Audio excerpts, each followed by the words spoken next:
From Memorial Stadium at the University of California, Sports Channel presents Cal Football. The Fresno State Bulldogs against the California Golden Bears. Hello again, everyone. Joe Fonzie with Matt Boozer welcoming you to Cal Replay. Let's just say, if you're a Cal fan, you probably know how this one turned out. If you're not, it's definitely worth sticking around to the end. No doubt, Joe. A lot of offense in this game. A few mistakes, certainly, if you're a Bear fan. A little bit disappointing. The Bears leave the door open in the fourth quarter for a pretty big finish. All right, it's California against Fresno State. Stay tuned.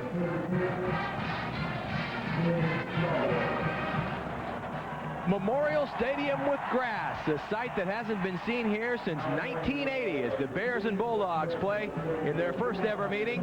Jim Sweeney, the head coach of the Fresno State Bulldogs, the 7th winningest active coach in the NCAA today.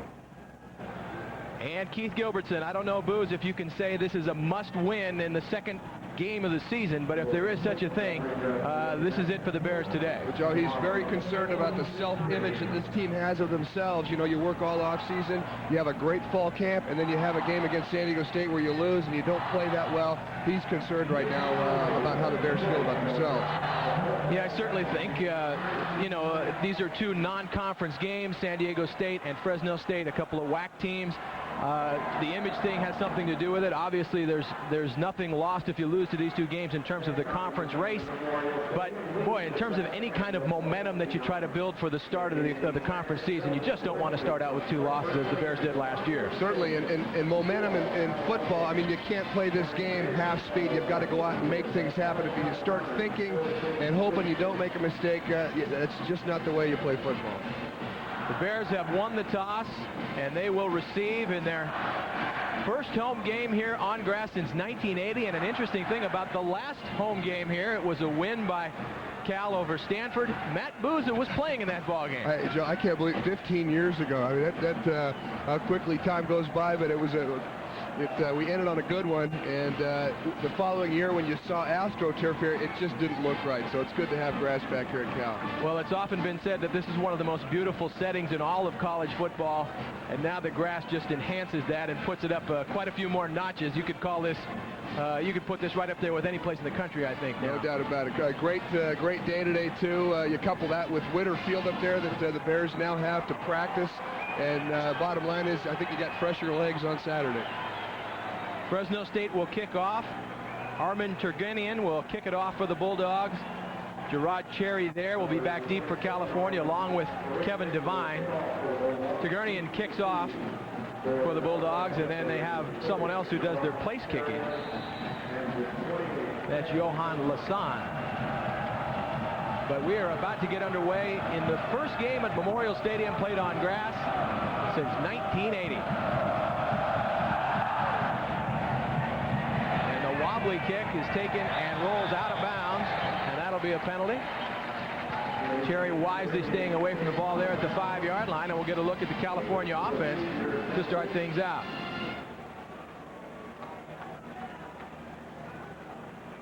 Pat Barnes again, the starting quarterback for the Bears. Barnes with not the best showing last week against San Diego State. Those are his 1994 numbers, but Barnes last week was 22 of 41 for 216 yards, but kind of a telling statistic, a couple of interceptions, and 2 throws that I'm sure he knows he shouldn't have made. Raynard Rutherford and Johnny Tavaki, the backs behind Barnes, as the Bears will start on their own 35-yard line with good field position. Niall Benjamin comes in motion to the left, and they give it to Rutherford. Rutherford right near first down yardage and has the first down as he picks up 10 yards on the first carry. Take a quick look at the Cal offense. It's Barnes at quarterback, Tavaki and Rutherford the running backs, Benjamin and Marty Gaskins the wide receivers, and Tony Gonzalez the starting tight end. Up front, it's Tarek Glenn, R. Yauger Williams start at guard this week. Ben Lynch, Jeremy Newberry, and Todd Stewart round out the guys up front for the Bears. But a first down after that 10-yard carry by Rutherford.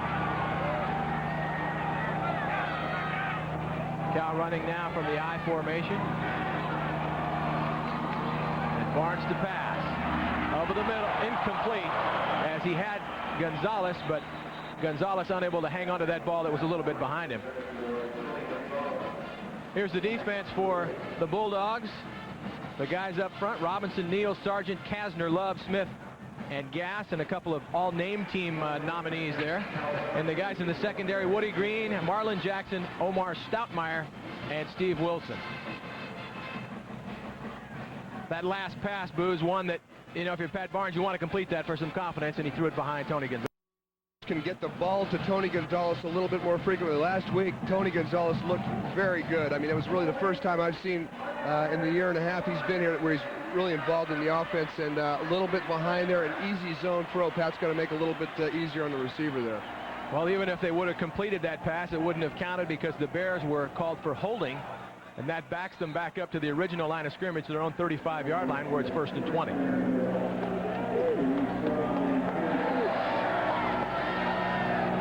Benjamin, the wide receiver, to the left, Gaskins to the right, as Barnes gives to Rutherford on a draw, trying to get around the corner, and doesn't do too well as he gets up to the 37-yard line. Marlon Jackson coming up to make the stop along with A.J. Gass. A little different philosophy for Fresno State. Last year, out of the 107 Division I teams, they were ranked defensively 104th, so they needed to make a change. Defensive coordinator Leon Burtnett went to a 4-3 this year. It proved to be good. Last week they held their team to 156 yards rushing against Northeast Louisiana, so improvements there in the defense for Fresno State. 2nd and 17 after that pickup of 3 by Rutherford, as Barnes will throw it. At least try to throw it. And complete to Benjamin. Benjamin out across the 40, near the 45-yard line. Still well short of a first down. It'll be 3rd down and about 11 where they place the ball there. Well, Pat Barnes had to bail out a little quick, felt some pressure, and made the most on a scramble situation. He had someone down deep, but you'll see the pressure here on the replay as he drops back. Steve Kasner comes on a stunt, the middle linebacker, or the defensive end, and Pat bails out. Good pursuit there, and he finds Nile on a scramble drill. Now Benjamin coming off a great game, 10 catches last week. He's really emerged with the absence of Ahani Awezike. Brian Robinson also after him there at the end of that play. But now in 3rd and 11 as Barnes will work from the shotgun. Lots of time initially. Now here comes the rush. And Barnes will run it. And it's going to be stopped short of the first down. Got into Fresno State territory, but brought down before he could pick up the first down. He'll be a couple yards short, and the Cal punt team will come on. Really good coverage by Fresno State Bulldogs on that, Joe. The side that Pat was looking to, the short side, the coverage, if you look at the top, do a good job, and the receivers basically get congested there. You see the bump, and running, it basically runs out of real estate, and Pat's got to look to the wide side and try to get a first down, and he's just short. Brian Roberson will be back deep for the Bulldogs as Ryan Longwell gets the punt away, and Roberson will take it on a hop at the 5-yard line, gets around the corner, and gets out across the 20. Boy, somebody missed their outside contain there for the Bears. You need to have somebody along the sidelines who that's his job to make sure nobody gets outside you.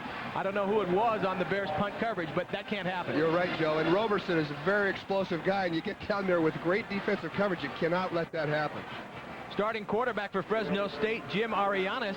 And Arianes came into the ball game last week for the Bulldogs with Fresno State down 10-0, and starting quarterback Rich Donati having the wind knocked out of him.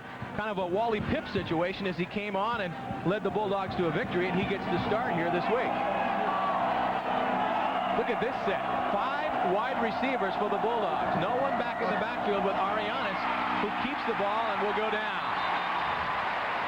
Brandon Whiting making the stop for the Bears, and I don't know if that was a design quarterback draw. That's typical of a Western Athletic Conference team, though. Very scheme-oriented and just incredible. Good heads-up play by Brandon Whiting, though, staying at home. Arianes, Brown, and Pittman in the backfield. Charlie Jones, a wide receiver, along with Roberson and Warren Fortier, the tight end. Here are the guys up front for the Bulldogs: Weathers, Carr, Odmanson, Malcolm, and Hahn. 2nd down and call it 10 as they give it to Brown, and Brown's going nowhere against the middle of the Bear defense. Reggie Brown, a guy that Jim Sweeney said he'd like to get the ball in his hands more this afternoon. And the Cal defense, on the other hand, a team that feels like it has something to prove, those guys up front. And here they are: Upshaw, Jacobs, Whiting, and Clemens, the front 4 for the Bears. Johnson, McWilson, and Stallworth, the linebackers. And in the secondary, it's Devine, Gillum, and Apollo and Cherry. Joe, I think last week the defensive line didn't get it done. They didn't put enough pressure on Billy Blanton, the quarterback for San Diego State. They didn't do much blitzing. I think Artie Gigantino is going to get back to what he likes to do, and that's pressure the quarterback. We're going to see more dogs and blitzes today.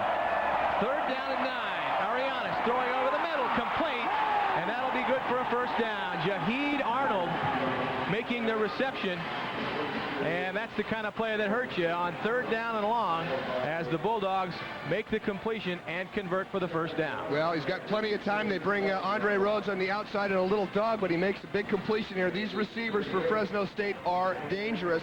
And Arnold, who had 5 catches last week out of De Anza Colleges, comes up with a big first down. Look at that ball, perfect. That's a great route, first down. 16-yard completion and a 1st and 10 for the Bulldogs.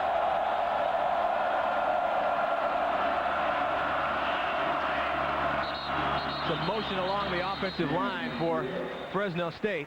It looked like Brian Malcolm, the offensive right guard, came out of his 3-point stance a little soon there, and that'll cost Fresno State 5. Dead ball, false start on the offense. 5-yard penalty, repeat first down. Booz, you made an interesting point before the game. You're saying just watching these guys warm up, you can tell that this is a passing team just by the routes and the passes that you saw guys running in the warm-ups. You look at the wide receivers and the style. Each team has a different technique in terms of how they run routes, but these guys are smooth out there. They come in and out of breaks. Charlie Jones and Brian Roberson and Arnold on that last catch. They are a very experienced team with a lot of ability to run after they make the catch. 1st and 10, they gave it to Pittman on a draw, and he's got some running room, and then tripped up as James Stallworth came up and made a nice play when it looked like Michael Pittman might break free. Pittman, the guy who had a heck of a game last week against Northeast Louisiana. He is the brother of Wayne Pittman, who played for San Diego State, but he had 25 carries for 181 yards and a touchdown, and a 65-yard run included in that, which made him WAC Offensive Player of the Week. Well, the Bears thought George Jones with San Diego State was a tough running back. This guy right here has got the tools to be a really great running back. Last year had a broken collarbone, so did not get that many carries last year, so not a bad debut last week. Comes out on this down as the Bulldogs go with a 3 wide receiver set, and Arianis throws complete to Arnold. Arnold shoved out of bounds short of midfield, but right near first down yardage, and I believe the Bulldogs have it once again. Well, Arnold making a big impact here early. The corners for the Bears playing off really far. I don't know if it was Gillum. I couldn't see on the snap, but I mean at least 12 yards off. These receivers are good, but you do have to disrupt and get up there a little bit earlier and try to distract that timing. An 11-yard pickup for a first down, and it's a little bit surprising with the Bear cornerbacks because they have such great speed. Kevin Devine has been timed at a 4.440, and Gerard Cherry timed at a 4.34. So you'd expect him to maybe play a little bit tighter on the guys on the outside. I agree, Joe. And confidence plays big into that. And you bring another corner, John Penton Jr., who will come in on nickel situations.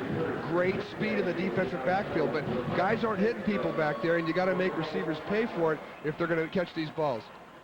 California with a timeout, so we'll take a break with 9:24 left in the first quarter at Memorial Stadium. We are scoreless. Bears and Bulldogs scoreless here at Memorial Stadium, but Fresno State driving. The Bulldogs have picked up a couple of first downs in their initial possession here.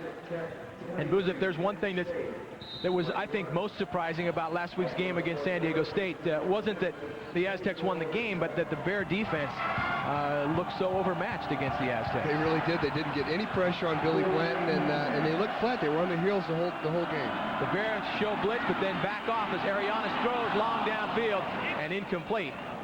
Was intended for Roberson, but Gillum about the closest guy to the ball for California.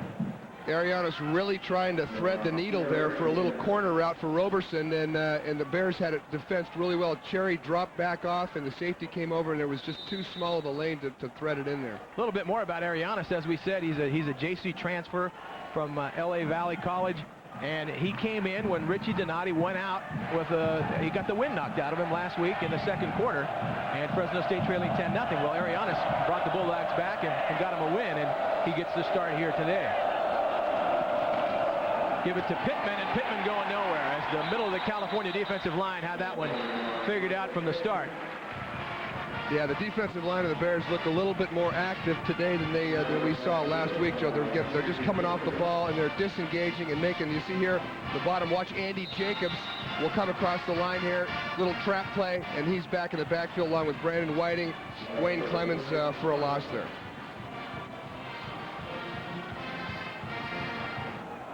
Third down and 10 now for Fresno State as the Bear defense in its second, third, and long of this possession trying to come up strong here. Arianes to pass, and here comes the rush, and down he goes, the ball's out. And if it's a fumble, California has it. We'll wait and see if the officials rule that it was a fumble or whether or not Arianes was passing. We've seen no indication yet. It is California ball. Brandon Whiting with the hit, and I believe it was Whiting with the recovery as well. Oh, what a big hit, too. The Bears run a little defensive stunt with Brandon Whiting come out, and he just beats his man clean and blindsides Arianes. Now, at the top of your screen, Whiting will come over the center right by 67 and beat the fullback who's trying to block him and then just knock the ball out. Well, that's good defensive football. What the Bears need this year is turnovers for them to be productive and get the Bear offense on the field. Whiting not only making the hit, but making the recovery as well. And now California with excellent field position at the 40-yard line of Fresno State.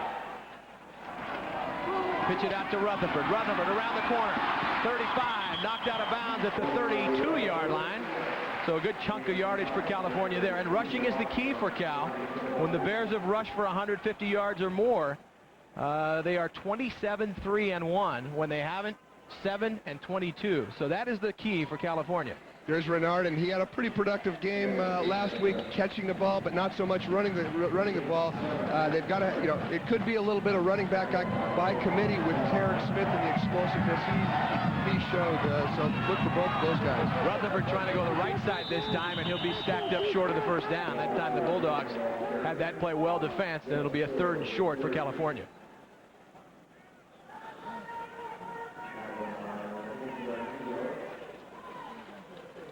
Fresno State put up some numbers rushing last week as well, which is something that California has to be concerned with. The Bulldogs rushed for 264 yards. Again, that was against the Northeast Louisiana team that was not figured to be as strong defensively as California. The Cal with only 50 yards rushing against San Diego State. And Barnes wants to throw it on 3rd down. As Tavaki has the first inside the 25 down to the 22-yard line. I like that call on 3rd down. Very good call. High percentage play. A quick screen to Johnny Tavaki to the short side of the field, where really the Bulldogs are defending and have more men to the wide side of the field. So Barnes shows a lot of composure there. Good blocking by the weak side of the line as you look at offensive coordinator Denny Schuler, who again is on the sidelines this year, and really there as more of a support system, I think, for Pat Barnes, so they can interface when the Bears come off the field offensively.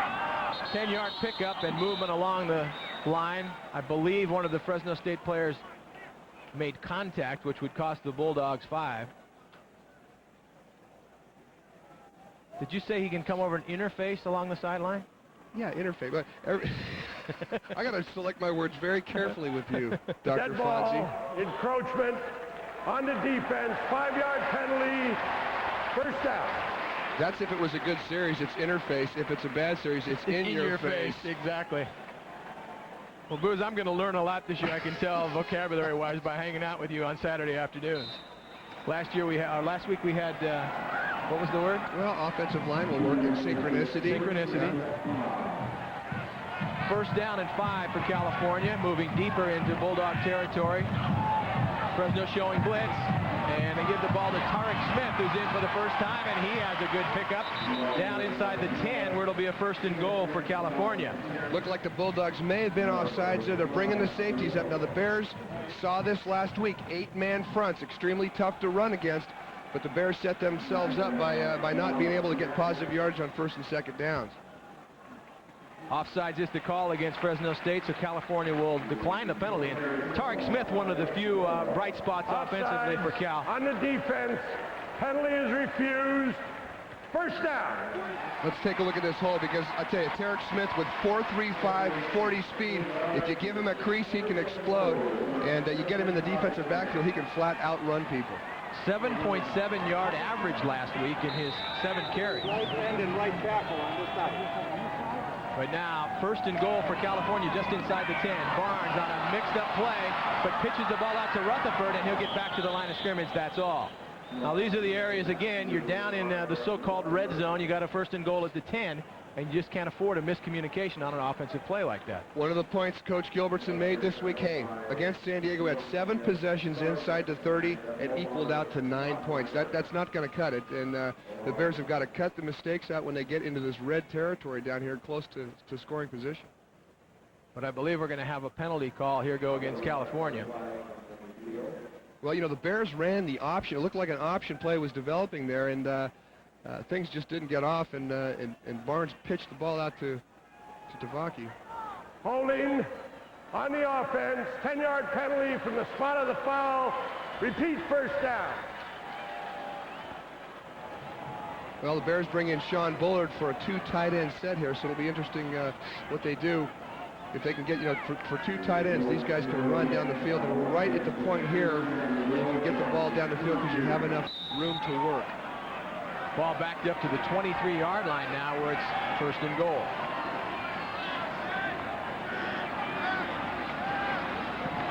Barnes rolling out, has Bullard. Bullard inside the 15, knocked out of bounds.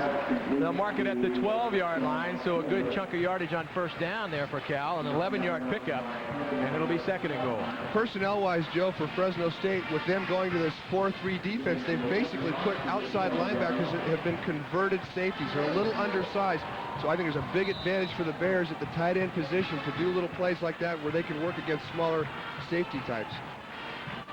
Second and goal now. Bobby Shaw into the game. He goes out wide to the right for California. Benjamin wide to the left. Tavaki and Smith, the backs behind Barnes. Bulldogs showing blitz. They'll pitch it out to Smith, trying to get around the corner, and he won't get there. A.J. Gass with the play from his outside linebacker position. And that's a heck of a play for Fresno State. That is a heck of a play. The Bears are off to the races there. If Tarrant can just get around him, they've got a lot of room to work. And Gass kept his contain, as you talked about earlier, Joe. You got to keep your contain there. When a guy came, he was able to make the play on top of it. A loss of 7, so that brings up a third and goal now from the 18. And Cal now going with 3 wide receivers to the right. Tavaki, the lone running back, in the backfield with Barnes. And they give it to Tavaki on a draw. Still on his feet and is able to get back toward the middle of the field. And Cal playing it safe there, saying we'll take a shot at a 3-pointer here rather than try to give something up. And that was an area that the Bears were plagued last week against San Diego State. Their first opportunity to get on the board, they threw an interception and weren't even able to try a field goal. Well, there's defensive coordinator Leon Burtonette, who was been around. He was the head coach at Purdue. Recruited Rod Woodson, Jim Everett. Actually was at the Colts for a few years. Was a coach for Eric Dickerson, and now the defensive coordinator for Fresno State. 34-yard field goal attempt by Ryan Longwell. Has plenty of distance, but it is no good as it hits the upright. So again, the kind of mistakes that plagued California, I don't know if you'd call it a mistake here, but just a continuation of things from the penalty that backs them up and then a field goal try that hits the upright. 5:18 left in the first quarter. We are still scoreless between the Bulldogs and Bears.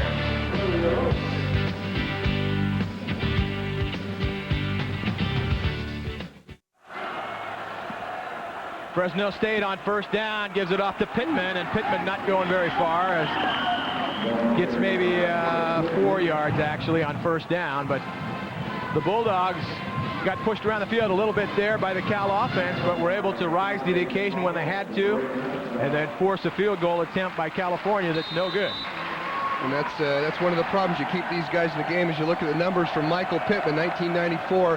Again, those numbers not indicative because of the broken collarbone. Last week, 181 yards against Northeast Louisiana. Yeah, Pittman broke his collarbone in the 3rd game of the season against Washington State, and then was lost for the rest of the year. So those were just 3 game totals that you saw, and only part of the 3rd game. Now they give it to Reggie Brown, trying to get around the corner, and California has it defensed very well. Marlon McWilson making the ultimate stop, but the middle of the Bears defensive line slowing that play down and allowing McWilson to make the play. Not what we saw last week with the defensive penetration. Dwayne Clemens, the top defensive end there, you'll see him get off of the tight end and really disrupt the lead blocker there. And then Marlon McWilson, who had 9 tackles, had a really good game last week, rewarded with the start today, and Artie Gigantino likes to see that kind of pursuit defensively. Yeah, he's the leading tackler for California after one game. But he comes out now as it's a passing down, and the Bears will go more into a nickel-type package. Arianes with 2 backs behind him, and throws out of the backfield to Brown. Brown has the first down as he gets out to the 35-yard line.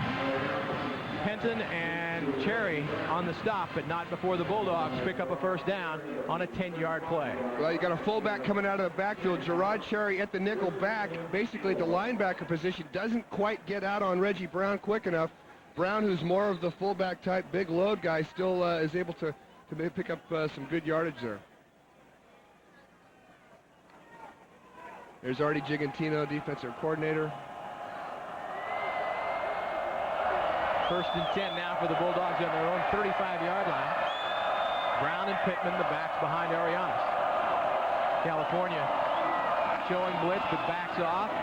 Pittman picks up 2 or 3. Upshaw on the stop for California. Well, Reagan Upshaw there really did a nice job on the initial trap block. He got off and was able to come back and showed his good speed and make the stop there. He's a guy that can run like a wide receiver, and it's just a super tough guy to block. Again, not really happy with the game he had last week, although he did have 1 sack. But coming into the season here, this defensive line of the Bears has been highly touted, and they really have not lived up to the billing. And you look last year, tackles for losses and passes defense, also had 11 sacks. Second down and 6 as Arianes appears to be changing the play at the line of scrimmage, and then the Bears back off after they had shown blitz. Dead ball, delay a game on the offense. 5-yard penalty, second down. Well, California playing some gamesmanship there with the defense. The linebackers coming up to the line of scrimmage. Arianes checks into a blitz call, and then they back off, and he gets called for too much time. Yeah, and I think you're going to see the Artie Gigantino be a little bit more in the gambling mode today based on the results last week. So I think you'll see some linebackers coming in there. And Arianes is a young quarterback. He hasn't seen a whole lot of different looks, and they're just trying to confuse him right now. Well, that's what Arianes is looking at right now. In addition to Reagan Upshaw, the other guys along that front 4 for California that you saw. Second down and 11, and now Cal showing blitz. They back out of it once again. Arianes throwing off his back foot and just throws that one away. Good pressure up front by California. Arianes recognized that he had no chance of making a completion, so he just threw it away above his own bench. Well, Gerard Cherry made contact, a little bump action there at about 5 yards on the receiver, Morel Hollis, and basically Arianes just throws the ball away there. Good defensive coverage by the Bears. You see him take a shot there by Andy Jacobs. So third down and 11, and this is an area where California has had trouble in this ball game as the Bulldogs have converted on their third and long situations.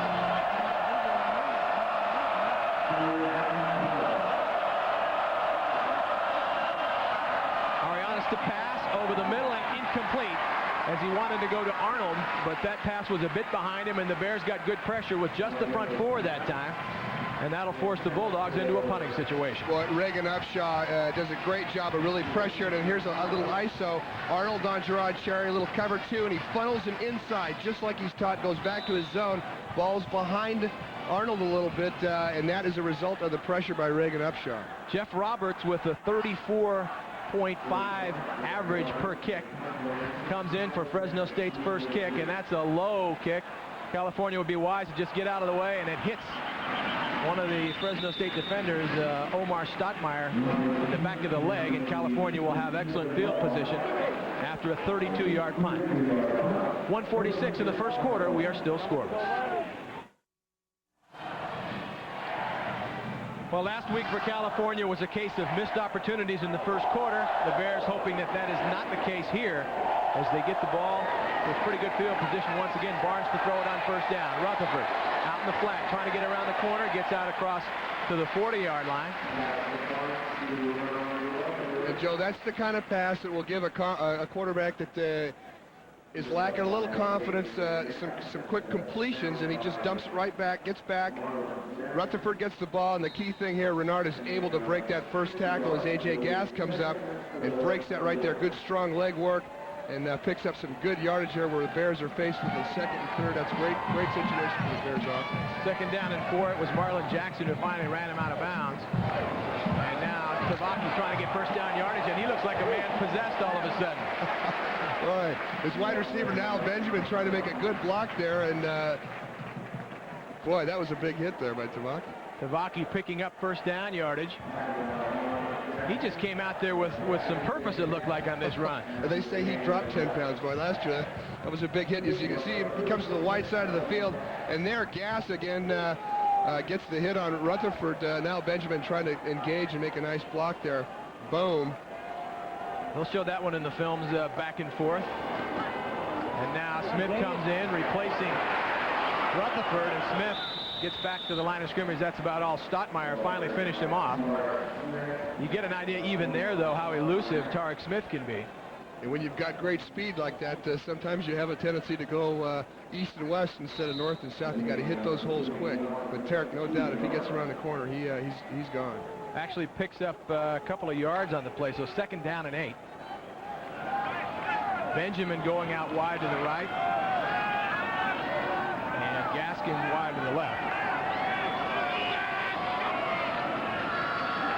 Barnes with a quick little pass to Benjamin, and Benjamin only picks up a couple. Well defensed by Fresno State that time, and a tackle. There's A.J. Gass once again, making a pretty tough tackle in the open field on Niall Benjamin. Well, yeah, and good scouting report there. I think Fresno, as they looked at the film, saw that play around about 6 times last week. That little quick screen where the receiver comes underneath on a little delay and allows the lineman to get out and release.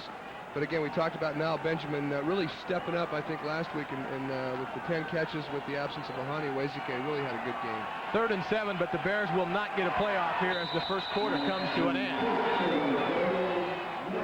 So California and Fresno State are scoreless after 1 quarter in the first meeting ever on the football field between these two teams on grass at Memorial Stadium. We'll return right after this.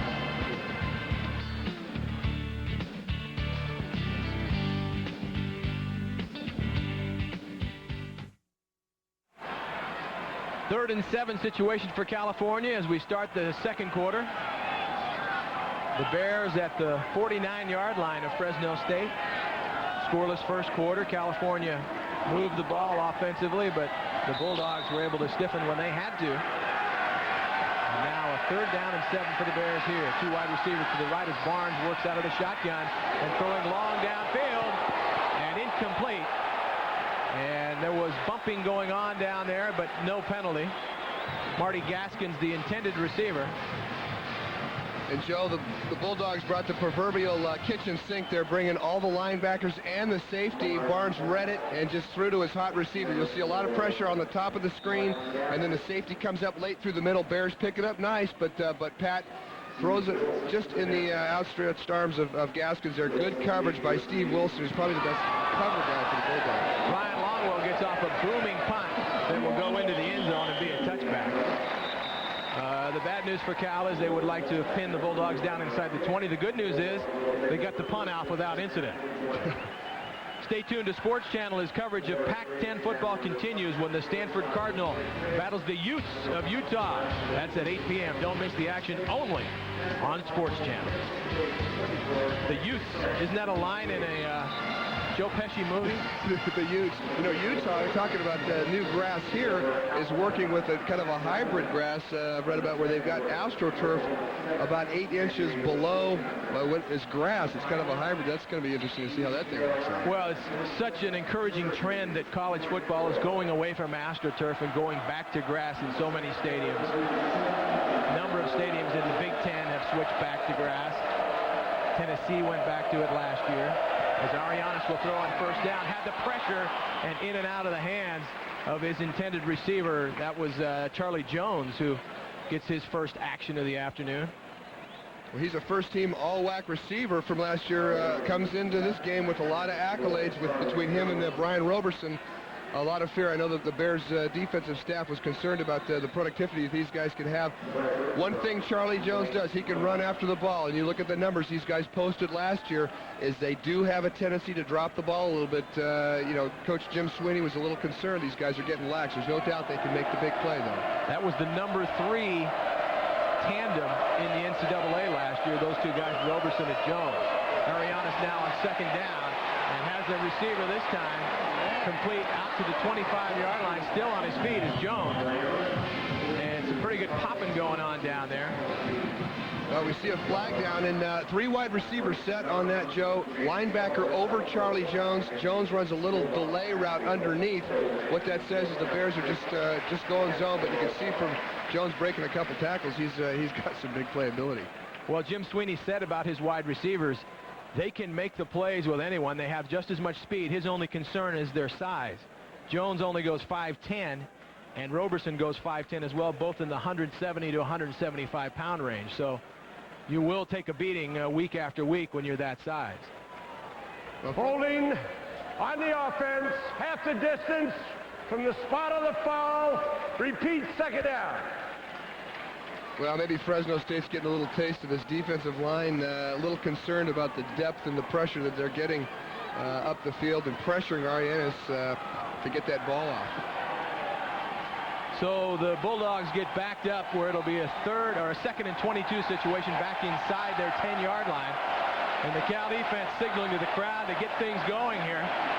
Kind of a late arriving crowd at Memorial Stadium, but I'd say, what, about 3/4 full, Booth? A lot of red here, too. The red wave made their presence today. You see the red wave right behind the Bulldogs here on second down. And Arianes is pressured and hit as he throws, incomplete. Now the Bear defensive line getting it going. Reagan Upshaw has not been contained very well, and Arianes just took a big shot. A little play action pass, and believe me, those add up as the day goes. You'll see him fake right there to Pittman, and then he really doesn't have time to set up as Upshaw's right there, and the ball just goes fluttering. That's a big hit. Well, those are the kinds of things the Bears expected to see from that defensive line, and didn't see much of it last week. And you see the coverage here. Bears really playing center field, a lot of deep zone, and when that ball comes up, they can react. Morrell always comes into the ballgame for Fresno State. He's 1 wide receiver as the Bulldogs go with a 3 wide receiver set. Arianes to pass again, trying to slow it down as they get it to Jones. And Jones, with some running room, gets to the outside, out to the 30, the 35, and finally drugged down as he gets beyond the 40-yard line. A huge play on third down, and a perfect call by the Bulldogs to take advantage of the Bear rush. Excellent call, Joe. The offensive coordinator, Jeff Tedford, really made, he sees the pressure that the Bears are getting on Arianes. They let him come up. They call the screen to Jones, and he makes a big play here. As you watch the pressure, offensive linemen just kind of let the defensive line leak in. They drop it off to Jones underneath. Good block on Marlon McWilson there. And we talked about the big play capability, 4.35 40 here, so this guy can get up and run. Kevin Devine's pretty well, he's got some wheels too, so you got some big plays there. A 35-yard play from Jim Arianes to Charlie Jones. And that is just the kind of play that, if you're the defense and you got the offensive team on its heels, you don't want to give up. But it was a good call by the Bulldogs, with California coming with the big rush and going kind of underneath with that quick screen to the wide receiver. Now Arianes on first down. On a draw to Pittman, and Pittman going nowhere. Dante DePaulo coming up from the strong safety, putting a little pressure on the Bulldogs, trying to take away that run, and he sniffed it out pretty well. Pittman could not get wide. And if the Bears can shut down this running game with the type of pressure that Reagan Upshaw and Brandon Whiting could put on, I think that's exactly what Artie Gigantino would be pleased about. Bulldogs changing quite a few players on every offensive play as they shuffle those wide receivers in and out of the ballgame. Allis comes wide to the left now with Roberson in a slot to the left.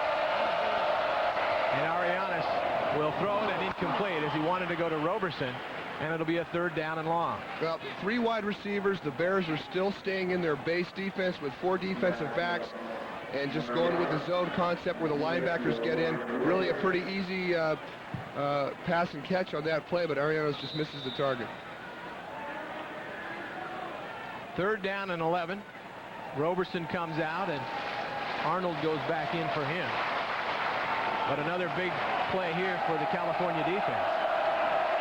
And this is an area where the Bulldogs have been able to exploit Cal so far in this ballgame.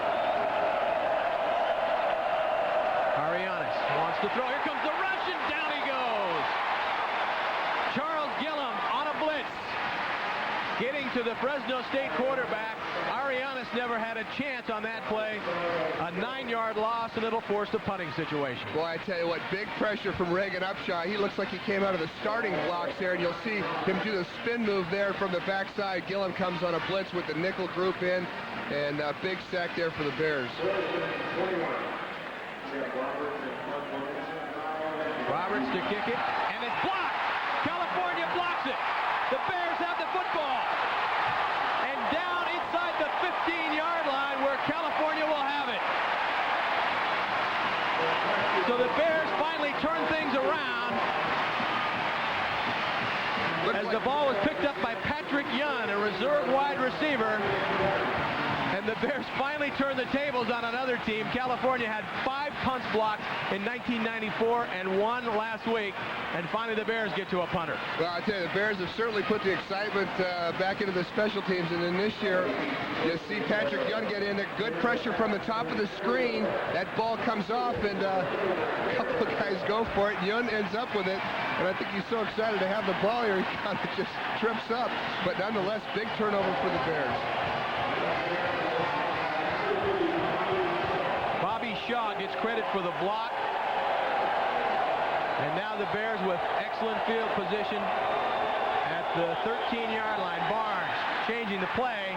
And did he call timeout? He did get timeout called before the play clock expired. No, it's a delay. I thought he was going up there trying to signal for a timeout, but unable to do so. Well, in the jubilation, Bears don't get on the field. You just can't have those kind of things happen when you get in close to the, into scoring. It just really puts yourself in a hole there. You look at Coach Gilbertson, Terry McGonigal signaling in the plays, but those guys just didn't get on the field in time.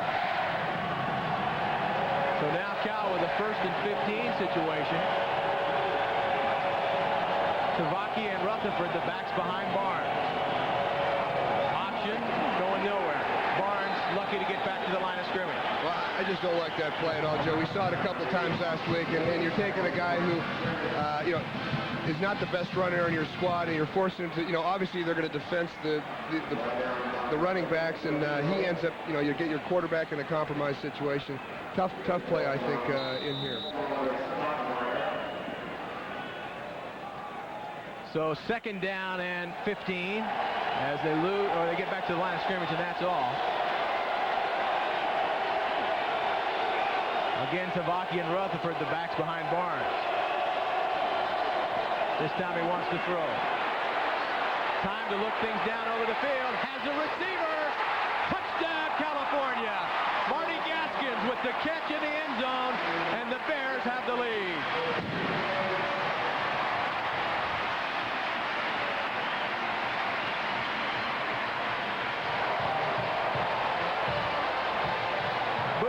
You're pointing. There's a receiver down there. There was a receiver just about the time you did that. I think Barnes saw him as well. Well, Marty kept working to the wide side of the field, and Barnes was looking to the short side, didn't see anything he liked, and got the heck out of the pocket, was running around, and at about that point, Marty Gaskins, who's made some big catches last year, had a few last week, comes up with a clutch catch in the end zone there. 18-yard play, and now Longwell on to attempt the extra point out of a Kerry McGonigal hole. That's always easy to see up here, Joe, isn't it? It's up and good. Yeah, you do have a little bit better viewpoint of who's open and who isn't when you're way up here. California with a 7-0 lead over Fresno State. 11:25 to go in the first half. We'll be back.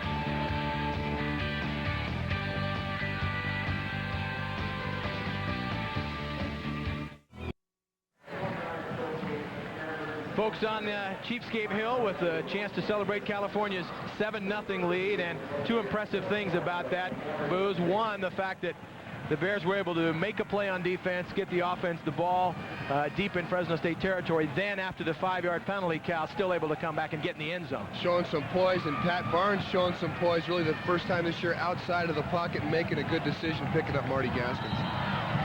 Terrell Hollis and Jaheen Arnold back deep for Fresno State, as Longwell will kick it off.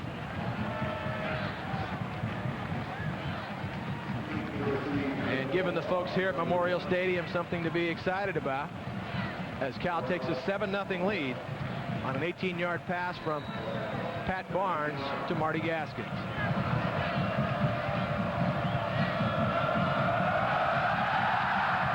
Longwell with a deep kick. And Hollis says, nope, I don't think so. 8 yards deep in the end zone, and the Bulldogs will have it.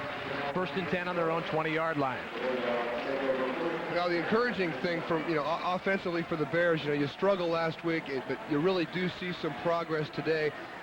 And take a look at the touchdown here again with the poise, and the pressure Barnes sees. He'll look to the left initially as he sets up, and he does, good coverage there by the Bulldogs, and then gets out. Marty Gaskins continues to work across, and watch this catch. That's a tough ball to catch. That knuckleball you think is easy, but if you hand catch it, that thing could pop out. So really clutch catch by Marty Gaskins. Down low as well. Now 1st and 10. Arianes to pass. Here comes the rush.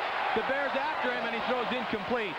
Both Upshaw and Jacobs were after Arianes, and he was just able to get that ball off, and it falls incomplete. Well, Reagan Upshaw has not been contained. He has gotten upfield. He's spinning. He's doing pirouettes. He's coming out of the blocks, and that's a big concern right now. He has been in the backfield a lot. Really pressures Jim Arianes. Well, and I think one of the keys that you mentioned earlier is if the Bears can take away Fresno State's rushing game and force them into a situation where the Bears front four can put pressure on Arianes, then Fresno State's in trouble. Long day. They were able to balance that last week when Pittman had a fine game against Northeast Louisiana. Now Arianes to pass on 2nd down. Here comes the rush again, and down he goes. It was Jacobs who sacked him that time. And the Bear defense showing the form that people have expected from them from the start of the season. I keep saying it, a great play by Jacobs, but really Reagan Upshaw coming off the side from Michael Carr. If you look to the right-hand side, he just flat out, Reagan beats it big time. He just comes, you'll see as he comes into the screen, it's an absolute mismatch, and that opens it up for Andy Jacobs. You can watch Jacobs this time come from the middle. That thing really set up by Reagan Upshaw. Great pressure. 3rd down and 16 now for the Bulldogs, as Arianes will roll out to his left. And he throws complete to Charlie Jones right up near 1st down yardage, but it looks like he may be just short where they're marking it. Well, I like the coverage Kevin Devine has on that. He's got great speed as well, and on that particular play, looks like he played with a little more confidence, but Jones comes back out of the route, comes back to Arianes for a pretty nice catch, even though they will be short. Jones going to be a little more than a yard short, and that'll bring on Jeff Roberts once again. Jeff Roberts, one of the many semi-Bay Area products on the Bulldog team, as Fresno State calls timeout, but Roberts from San Lorenzo Valley High School in Ben Lomond in the Santa Cruz Hills area. Well, if you've got a light, try Sports Channel Light, a 1-hour condensed version of a Giants or A's afternoon game hosted by Glenn Kuiper. This Wednesday, the Oakland A's take on the Kansas City Royals from the Coliseum, and Sports Channel Light will provide the 1-hour capsule at 8 o'clock. Don't miss out. It's only on Sports Channel. It's kind of like that old commercial campaign. Got a light? Oh, no, I said, I probably shouldn't say the sponsor's name. Not that kind of a light. Take a Sports Channel light. See Coach Gilbertson there.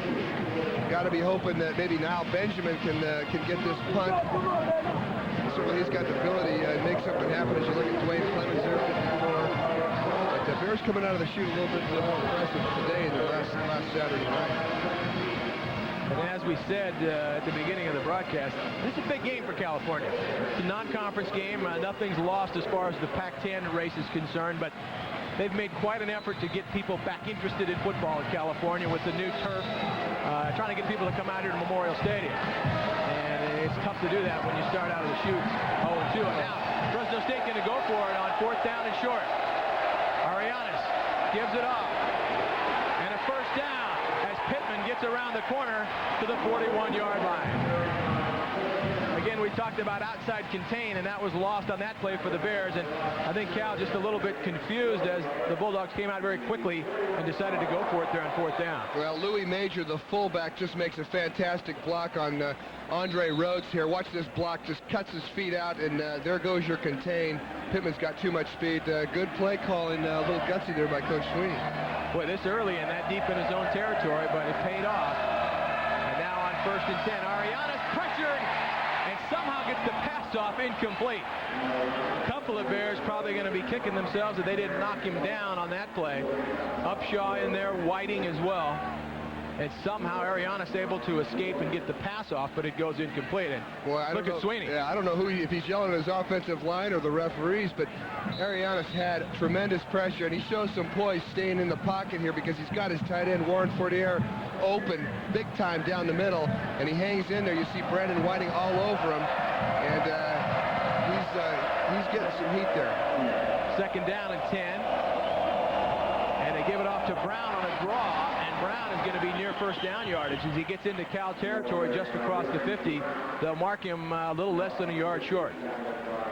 Again, a good play call. You know, they got good timing here because of this defensive line pressure, a little delayed draw, and I'll tell you, Reggie Brown is a little tougher load than Pittman, a little bigger. He comes in, or from last year, 16 TDs, and let's look here, just a little bit of a delay. Good block by Brandon Whiting there, and you see Marlon McWilson finally making the tackle. 3rd down and short. Brown trying to get around the corner, has the 1st down, and an ankle tackle there by Gerard Cherry, or Brown goes for more. But he may be hurt over along the Cal sideline. Boy, Cherry really made, that was a touchdown saver right there, because if he turns it around, he is gone. Nobody else was there. Everyone was bunched up at the line of scrimmage, and it looks like the way he fell or was tackled, Reggie Brown's hurt. Dante DePaulo gets cut. Maurice Johnson misses, and then Gerard makes the great tackle, and it looks like it just got turned up here. You'll be able to see it better here. You really get an idea of the speed there of Gerard Cherry to close like that and make the play on Brown. And an absolutely clean tackle, but one of those things where you got to grab whatever you can out there, and he looked like he might have twisted Brown's ankle, but now Brown walking it off. Yeah, throw a little tape on, he'll be back in. They saw what happened with Donati, so I'm sure he'll be back in with Arianes stepping in. Yeah, no more Wally Pipp situations. No. But a 1st down for the Bulldogs as they move into California territory at the 45-yard line. And Brown led the Western Athletic Conference in scoring last year with 96 points, so he definitely was a big contributor for this Bulldogs offense.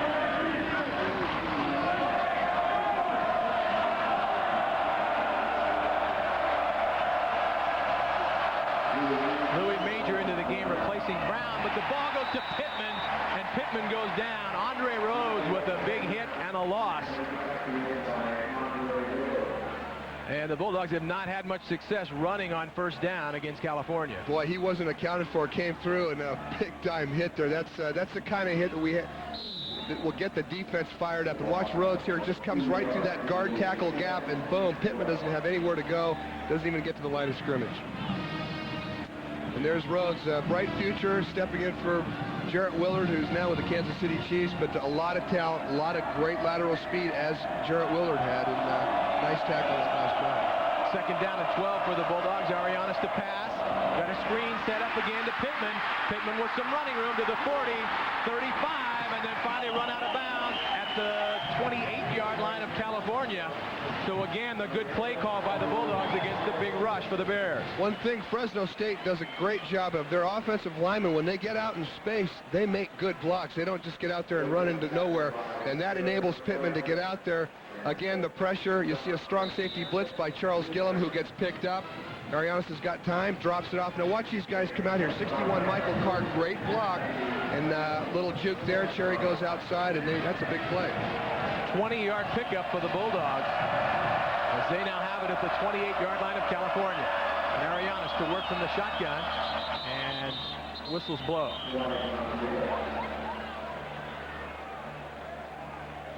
2 Well, we've seen the Bulldogs try to exploit the California pass rush, not trying to say we're going to try to beat it. We're just going to try to take advantage of it.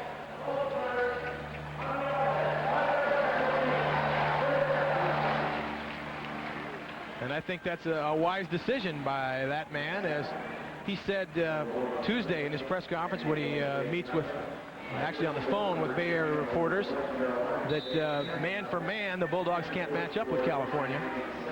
And so they have to be able to do plays like screens and draws and take advantage of the big bear rush. That's a little Lou Holtism there, I think. I think the skill people aren't too bad on this Fresno State Bulldog team. I think offensive line maybe a little mismatch, but they got some good players. Arianes to pass on first down over the middle, complete to Arnold, and Arnold will be knocked back after he gets to the 20-yard line. Kevin Devine on the coverage, but another good pickup by the Bulldogs. Well, Jaheen Arnold comes in today, really the unheralded of the three top wide receivers the Bulldogs have, but he's done a great job of getting into the open spaces and seams out of the slot there, and the Bears safeties are playing back a little bit deep. Things will have to tighten up here as they get closer to the end zone. Well, talk about Sweeney-isms. He says Cal is a far more explosive football team at every position than Northeast Louisiana. It isn't even close. When they see us on film, they'll lick their chops. We'll look like honey to the Bears. Now, that does sound like a little Lou Holtism there. Second down and 2. And Pittman has the first down, breaks into the open. He's down to the 10-yard line inside the 10. And it'll be a first and goal for Fresno State. Well, there was a huge void there on the strong safety position because Dante DiPaolo sensed the run but committed too early. And Pittman's a pretty good running back, pretty elusive, and gets up there, and there's a huge gap. To the left-hand side, you'll see DiPaolo come up. You see Andre Rhodes, 11 there. And watch this move. Cuts inside, good blocks, and he's off. And forces Cherry to make the hit. A 10-yard pickup and a first and goal for the Bulldogs, who have their deepest penetration of the afternoon in the California territory. This has been a long, sustained drive. And they'll give it off to Pittman. Pittman looking for some running room. Down to the 5, inside the 5, and goes into the end zone. No, they'll mark it down at the 2.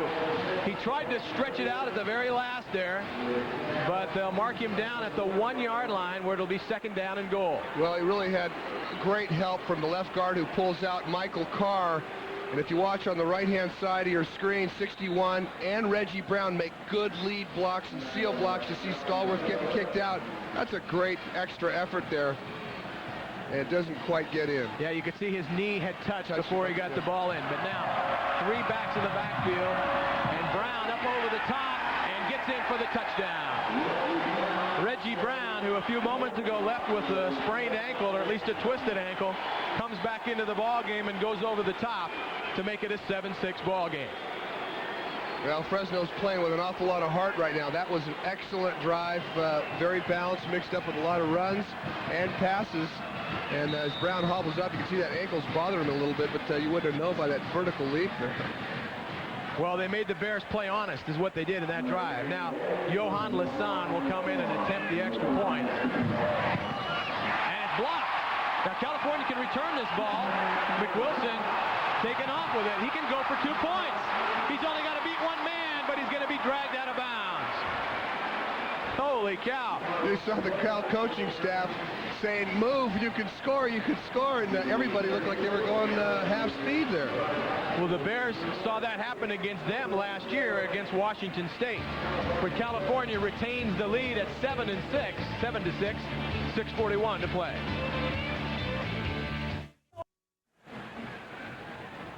Fresno State on the scoreboard, but California still leading 7-6 after the Bears blocked the extra point. Reggie Brown Watch going over the top here. Yeah, he really picks it up here, and you can see for a guy that just went out with an ankle, he gets up and over the hurdle there for 6 points. Great effort, great sustained drive by the Bulldogs, and here's the extra point. Let's see where the pressure comes from. Right up the middle, it looks like. And Andre Rhodes will come up with this ball, Marlon McWilson, and watch everybody just kind of standing around. You can get that thing in there for 2 points, and then Gene Smith will alertly pushes it out there. Armin Turigian with the kickoff. The Bears with some running room out across the 25 to the 28-yard line. Rudy Maddox, a reserve fullback, taking the ball for California. The Bears will have pretty good field position as they'll have it. Well, they'll mark it back at the 28-yard line, where it'll be 1st and 10. Well, Bears done pretty well. If there's been a bright spot on the special teams, it has been kickoff return. They've averaged 25.2 yards per return. That ranks nationally 19th, so they're doing a good job there getting themselves in good field position. They just have to follow through with the second quarter. 13-play drive by the Bulldogs to get on the board and make it a 7-6 ball game. Now Cal with Tavaki and Rutherford to get in the backs behind Barnes, and they give it to Tavaki. Tavaki trying to get to the outside, gets around the corner, makes one potential tackler pay, and gets out to the 33-yard line for a pickup of 5. Now there you see Reggie Brown on the sidelines just checking out that ankle, but that was a great run by Johnny Tavaki, really having to scrape and fight and really going horizontally before he could pick up much yardage. Johnny Tavaki is not a guy that you want to try to bring down in the open field once he has a full head of steam. 6'0", 230 pounds, a junior from South San Francisco High School. 6-yard pickup, second down and 4. And a reverse. Benjamin has the first down and then comes up and says hello to Marlon Jackson, who makes the stop. A.J. Gass, the outside linebacker, really stayed at home there, and that thing, they had a pretty nice wall set up going into the short side of the field. And you'll see as motion takes off to the right there, and then Barnes hands off to Nile coming around. But number 52 is able to trip him up there, and they only pick up a few yards. 6-yard pickup, but a first down for California as they move the ball out to their own 40. 2 wide receivers to the right, Tavaki and Rutherford, the backs behind Barnes. Here comes the rush. Barnes able to get the ball off, intended for Bobby Shaw, but the big pressure was on by Gass, who hit Barnes just as he threw, and I was surprised that he was even able to get that ball off. Well, Joe, I tell you, Renard Rutherford went in motion there. Nobody picked him up, and the whole coaching staff on the sidelines. If you watch Tavaki at the top of your screen, Pat just does not see him. A little youth maybe, but looks like A.J. Gass might have had, he wasn't picked up there, might have had a little breakdown on responsibility because Rutherford was wide open. Second down and 10.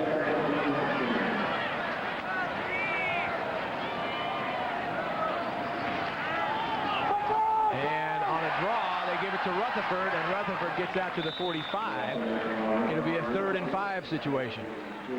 But you know, on that previous play, I guess what that would mean is that would have been Gass's responsibility to pick up the man in motion if he goes wide open like that. And again, you talk about an experience type thing. If you're a quarterback, you know that. You would hope you would be able to see that thing, and with a hot pickup, I mean, Pat Barnes' back is exposed there, so he's got to be able to recognize that, dump the ball off, and there wasn't even a safety over there to pick up secondarily Renard Rutherford. 3rd down and 5. Barnes to work from the shotgun. Complete to Benjamin, and Benjamin loses the football. Fresno State recovers. Benjamin was struggling, was going to be stopped just short of first down yardage, and Kevin Green comes up with the football for the Bulldogs, who have a big opportunity here with 4:55 left in the half. That's too bad. A really nicely designed play where they put Mal Benjamin in motion, and they sneak him through the line. As he comes in, he'll slip right in, right underneath Tony Gonzalez, cut across the middle, and there Woody Green picks him up. Now just got to secure that ball. Those defensive players are told to strip it out. Marlon Jackson knocking it loose, Green making the recovery, and the Bulldogs have it right at midfield with a chance to go in for a lead before halftime. Arianes still at quarterback on play action.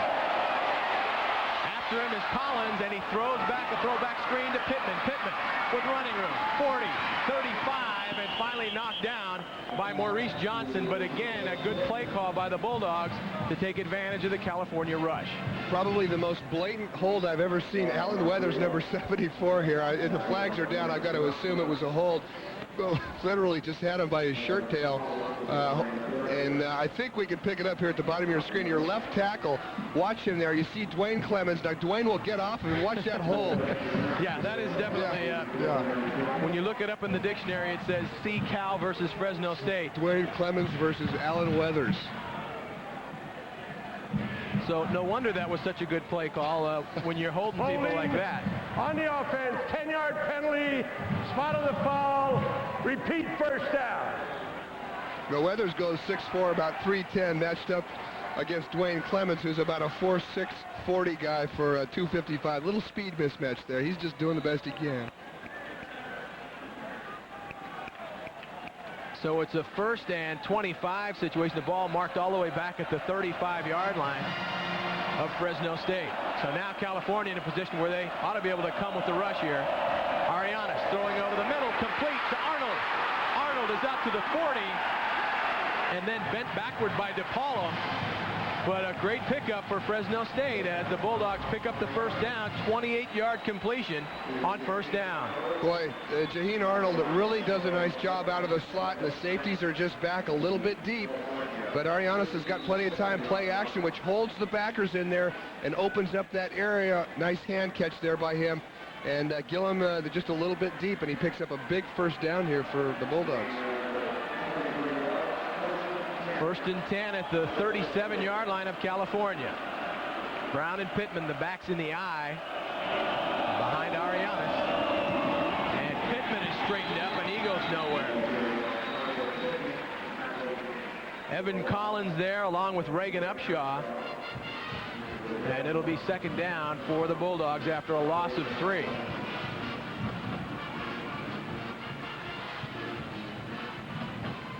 See Arianes' numbers there, 8 of 16, and I'd say a good balance here. You know, that last drive, Joe, they scored on. They really put together a nice drive and really playing to the strengths and the weaknesses of the Bears defense. Timely draw and screens called for big yardage. 2nd down and 13 for Fresno State. Arianes throwing long downfield and almost intercepted, but incomplete. As Devine on the coverage for California. Arianes feeling the pressure that time as well, and you saw his numbers previously. What you didn't see there was the number of times that he's had to hurry. Look at the pressure here. You see Stallworth coming off the side, and that's a wounded duck going up, and that's what you got to do. Andy Jacobs has got to hit that guy and make him think about it. Devine almost makes a great play here, playing with good coverage on Brian Roberson. So now 3rd and 13 for Cal, and this is the down that has plagued the Bears in this ball game so far. 3rd and long. Coming with just the 4 rushers. Arnold on a reverse, looking downfield to throw the ball, has a receiver wide open. It's Jones down at the 20 for the 1st down. Gerard Cherry finally made the stop, but the reverse pass, and that's a play that San Diego State worked against California last week. A lot of razzle-dazzle and a lot of time. The Bears are just on the defensive backpedal playing in a deep zone. Now watch on the snap, backpedal, and they get the ball off here, and Roberson just kind of throws it up, but nobody is, you know, they got a corner and a safety, and that's a big play. 20-yard completion. It's a wobbly duck out there, but he didn't have to make a great pass because Jones was wide open. No one was within 5 yards of him. Now 1st and 10 for the Bulldogs at the 20-yard line of Cal. Brown banging off one tackler. Down to the 15, and then finally brought down at the 14-yard line, but a big chunk of yardage on 1st down for the Bulldogs. Clock winding down. We're at the 2.5-minute mark of the 1st half. California leading 7-6, but the Bulldogs knocking on the door. And now an injured player, or actually it's an equipment situation here for the Bulldogs, as Arianes was checking out his helmet, and now they restart the clock as he's all right. Part of the improvements here at Memorial Stadium, a new scoreboard in the south end zone. I should say the north end zone. I'm trying to think, I get my norths and souths right. And they'll have the one on the other end fixed in time for Cal's next home game against San Jose State. The Bears with a bye next week. Now they pitch it out to Brown to the Bulldogs. Brown looking for running room, and it looks like he's going to be stopped just short of the 1st down, but boy, he's a tough guy to bring down. He is, and you saw Brandon Whiting try to body slam him there. You got to wrap him up and get some help because it's as strong as Brandon Whiting is. Reggie Brown's a pretty good load at 230, 6'1", but just playing off a little softer than we've seen with Artie Gigantino in this point in the field. It'll be 3rd down and a yard for Fresno State, just outside the 10-yard line. 3 backs in the backfield for the Bulldogs, but some problems up at the line of scrimmage. And we'll see who this goes against. Looks like Arianes was trying to do a quick count, and he pulled out a little earlier than his center, Gary Osmondson, was ready for.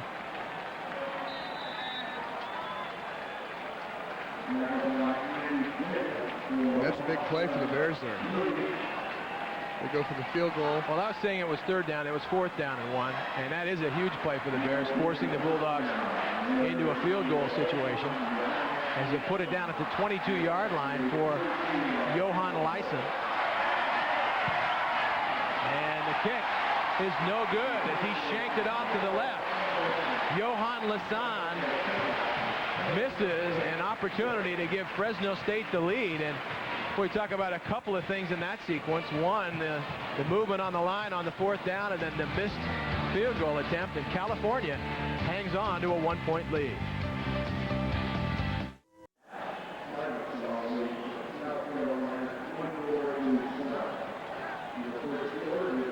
28 seconds left in the half. Raynard Rutherford with a sweep for California. Gets around the corner out to about the 23-yard line.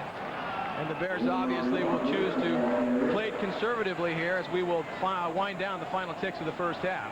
Well, the Bears still have 3 timeouts left. I would have thought they would at least try to get Ryan Longwell in here with the strength of his leg at least.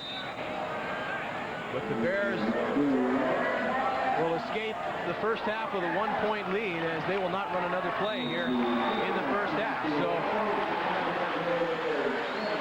not your most picture-perfect effort, but at this point, it's a 1-point lead, and the Bears will take that as they meet Fresno State here, the first ever meeting between these two teams in football. It's California by 1 as we've played 1 half at Memorial Stadium.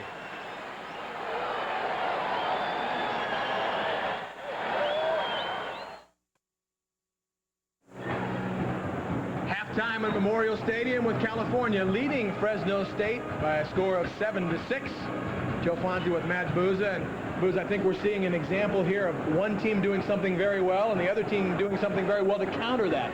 California coming with the pass rush, but the Bulldogs taking advantage of that pass rush. Well, the Bears defensively are seeing an offense that's very explosive. The Bears are getting great pressure on Jimmy Arnes, the quarterback for the Bulldogs, but the draws and the quick screens have enabled them to get some big yards and some big plays. Nonetheless, they're still in this game. Well, California taking advantage of a big play on the defense to put its first points on the board. The Bears have seen this happen to them many times in the past, but this time it was them who put the block on Fresno State trying to kick. Bobby Shaw with the block, and then Patrick Young with the recovery. Well, for once, the Bears get something going on special teams their way. Patrick Young comes up, trips up, but nonetheless, the Bears get a big opportunity to get something positive, and then results in this touchdown here. A little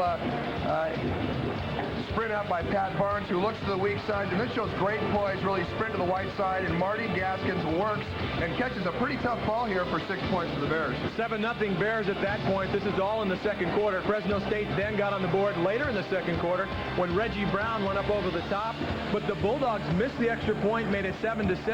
Fresno State with a couple of opportunities to try to draw closer or to actually take the lead, but the Bulldogs missed a field goal, and then on that last series just before halftime as well, unable to put any points on the board. So as you might expect, Fresno State has dominated things offensively. You see in both first downs, Cal with more yards rushing, but the Bulldogs with a big edge in total yards and passing yards and in time of possession. Yeah, passing yards is the big one, really, and I think, as you mentioned, Joe, able to get the big plays off regardless of that defensive pressure up front. Well, it's shaping up to be a good second half. We'll see how things go, and we'll be back with the second half kickoff from Memorial Stadium right after this.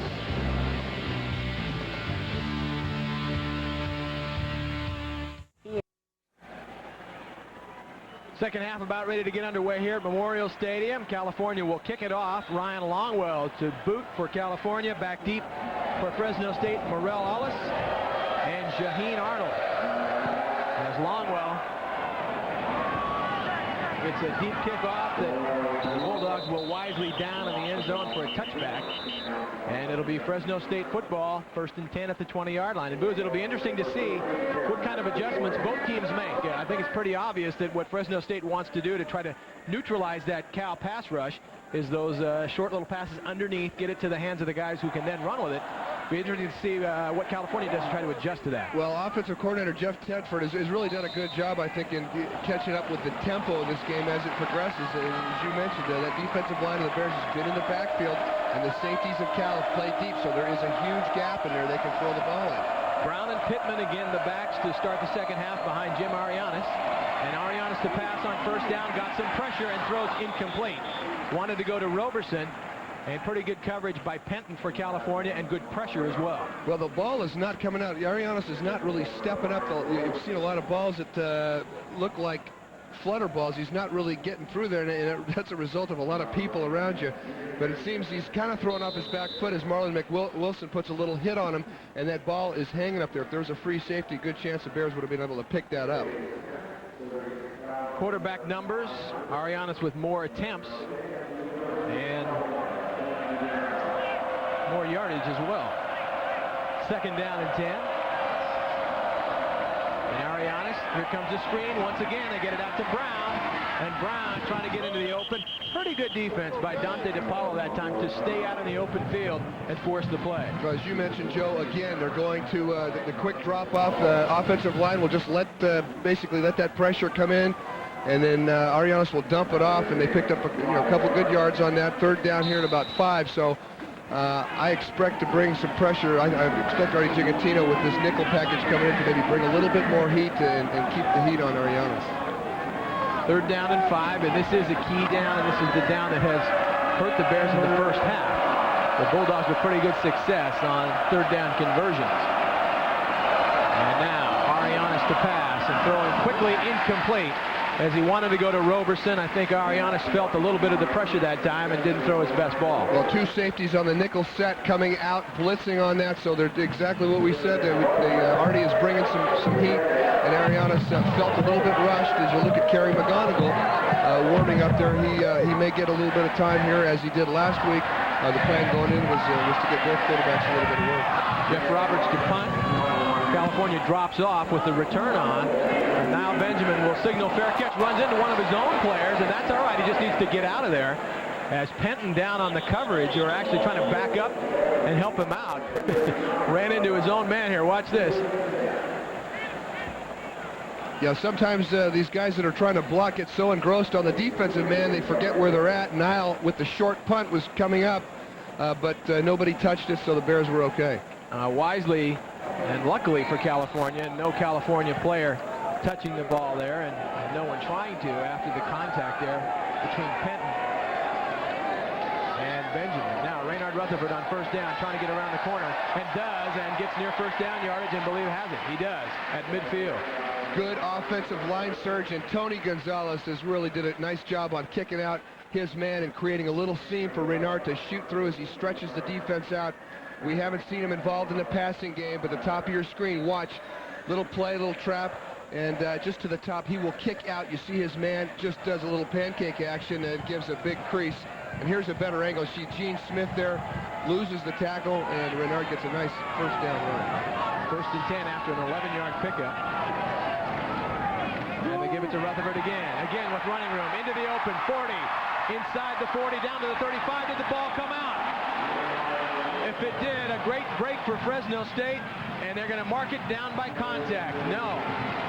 Fortunate for California there, as another good chunk of yardage by Rutherford, but it's ruled down, and California, Bears have seen that too often. Well, I tell you, running backs like to work in tandems, fullback, tailback. On that last play, Raynard Rutherford's fullback, Johnny Tavaki, got a block on Gene Smith. That was a textbook hit, and it sprung Raynard. 15-yard pickup by Rutherford, but he comes out, replaced by Tarek Smith, and Barnes changing the play at the line of scrimmage on first down. Smith cutting it back and gets inside the 30. Another good piece of yardage on first down. Well, this is something the Bears did not do last week, Joe, was get that running game. 50 yards net rushing last week. That is tough on a young quarterback because he's faced with long passing situations. But the Bears in this first drive here are really putting together some good first down running game. Well, now you're 2nd and 4, and there are all kinds of options you can do here, rather than if you're 2nd and 9, 2nd and 8.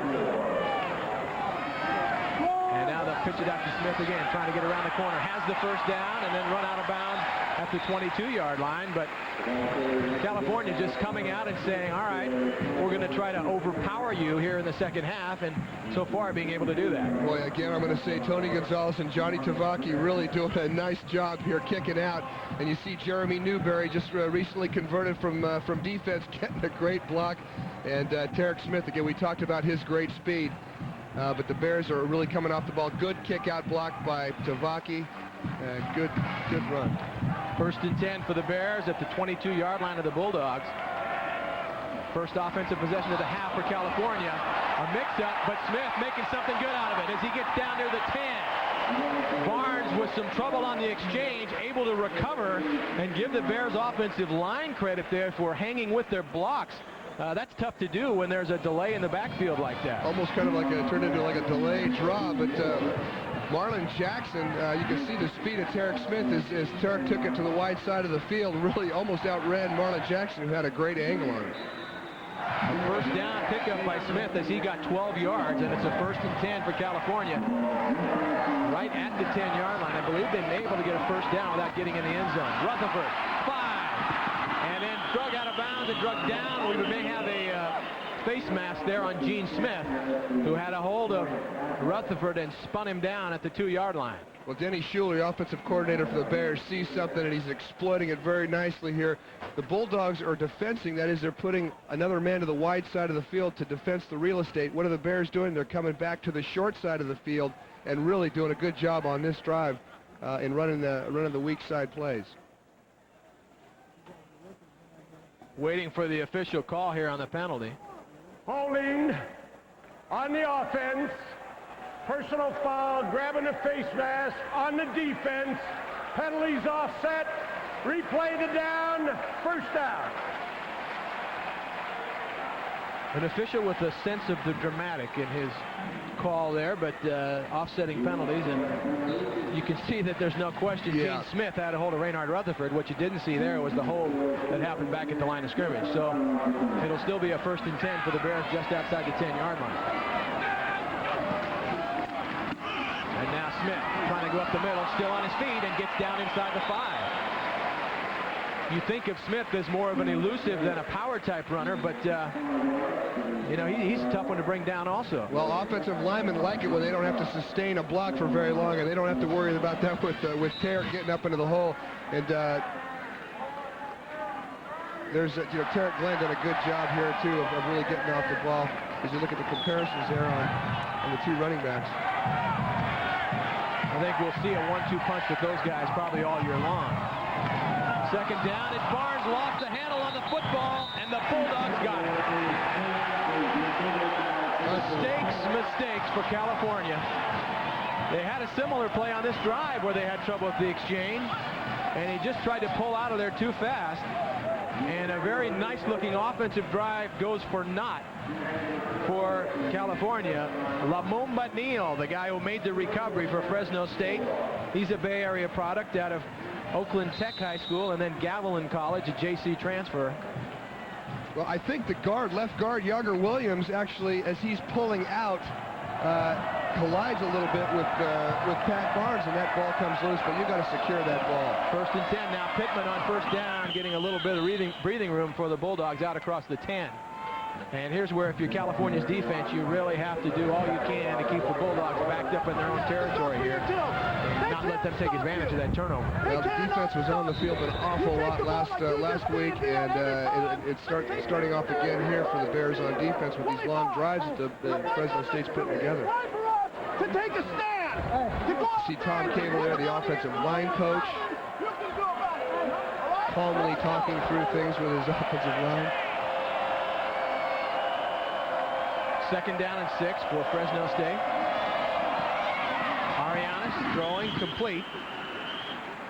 Or incomplete. The ball hit the ground before it got to Morel Ollis. Boy, and it'll be third down. Marlon McWilson came up late, very close to getting a late hit there on Arianes, but that's the type of thing that will get that quarterback thinking when he doesn't unload that ball quick. And as he sprinted out, really everybody was covered, and Marlon just came in and blasted him.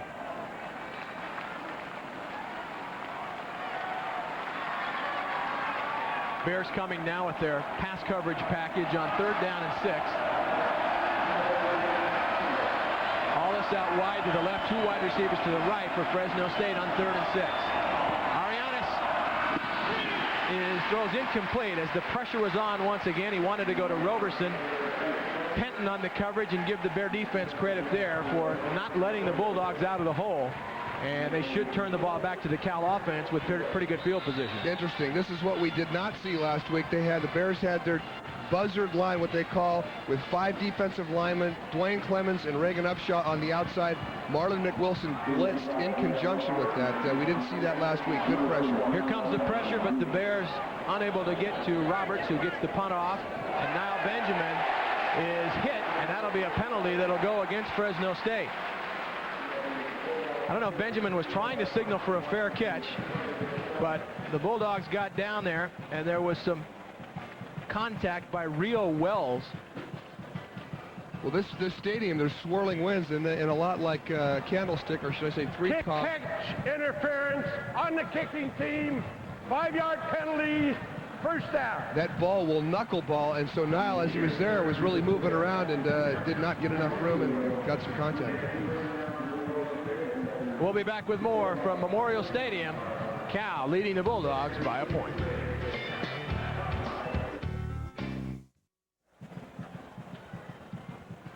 California again with excellent field position to start this drive, and let's see if the Bears, unlike their last drive, can take advantage with some points.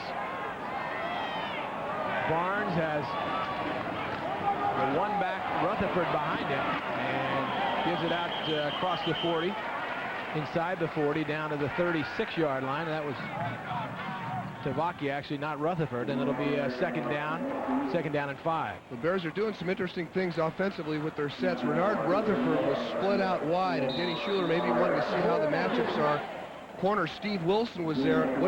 There creates a mismatch there with now Benjamin being covered with the linebacker. Let's see if the Bears exploit that. Now it's Rutherford and Tavaki in the backfield. And Rutherford will go in motion out there to the right once again on second down and 5. Tavaki bangs straight ahead. Chris Love on the stop for Fresno State, and they'll be just short of a first down by a couple of yards. But Joe, you can certainly see this week, it seems like they've pared back the offense and what they've expected Pat Barnes to do. He's not throwing as much. When he does, they're very high completion, the quick screens and the quick dump offs to the fullbacks. But the running game is picked up here, so it's worked out okay for him. Third down and 1.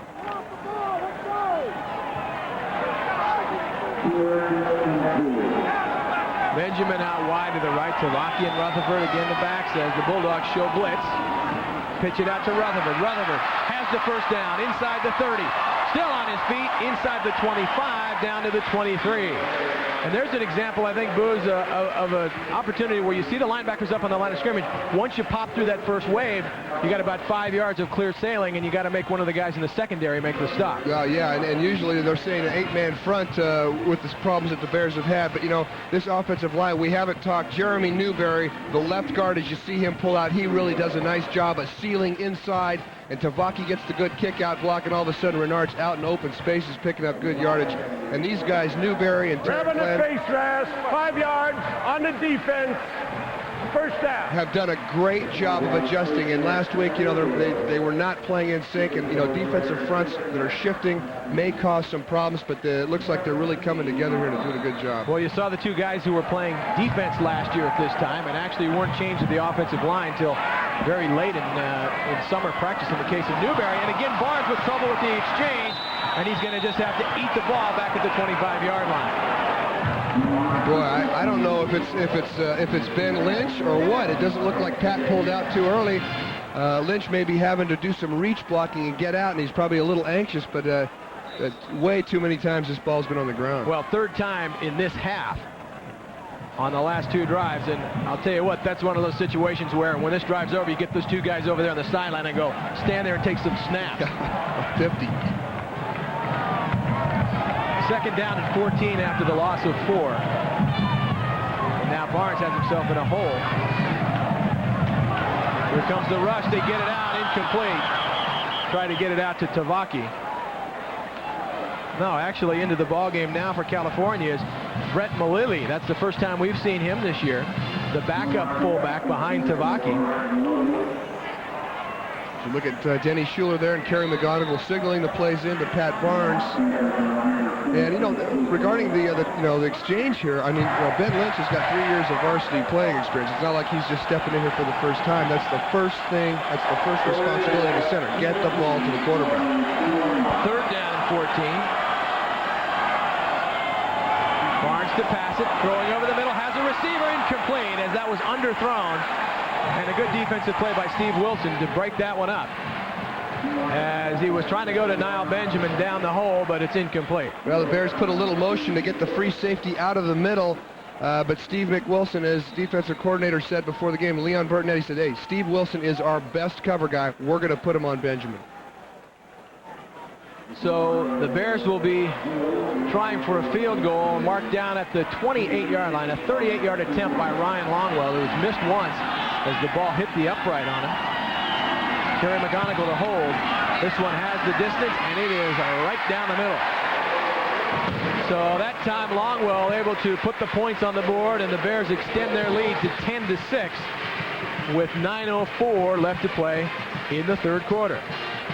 So at least the Bears putting some points on the board. They have 3 points to show for 2 pretty good drives here in the second half, Bruce. Well, Joe, they're running the ball very well, and they're really trying to take the pressure off Pat Barnes. And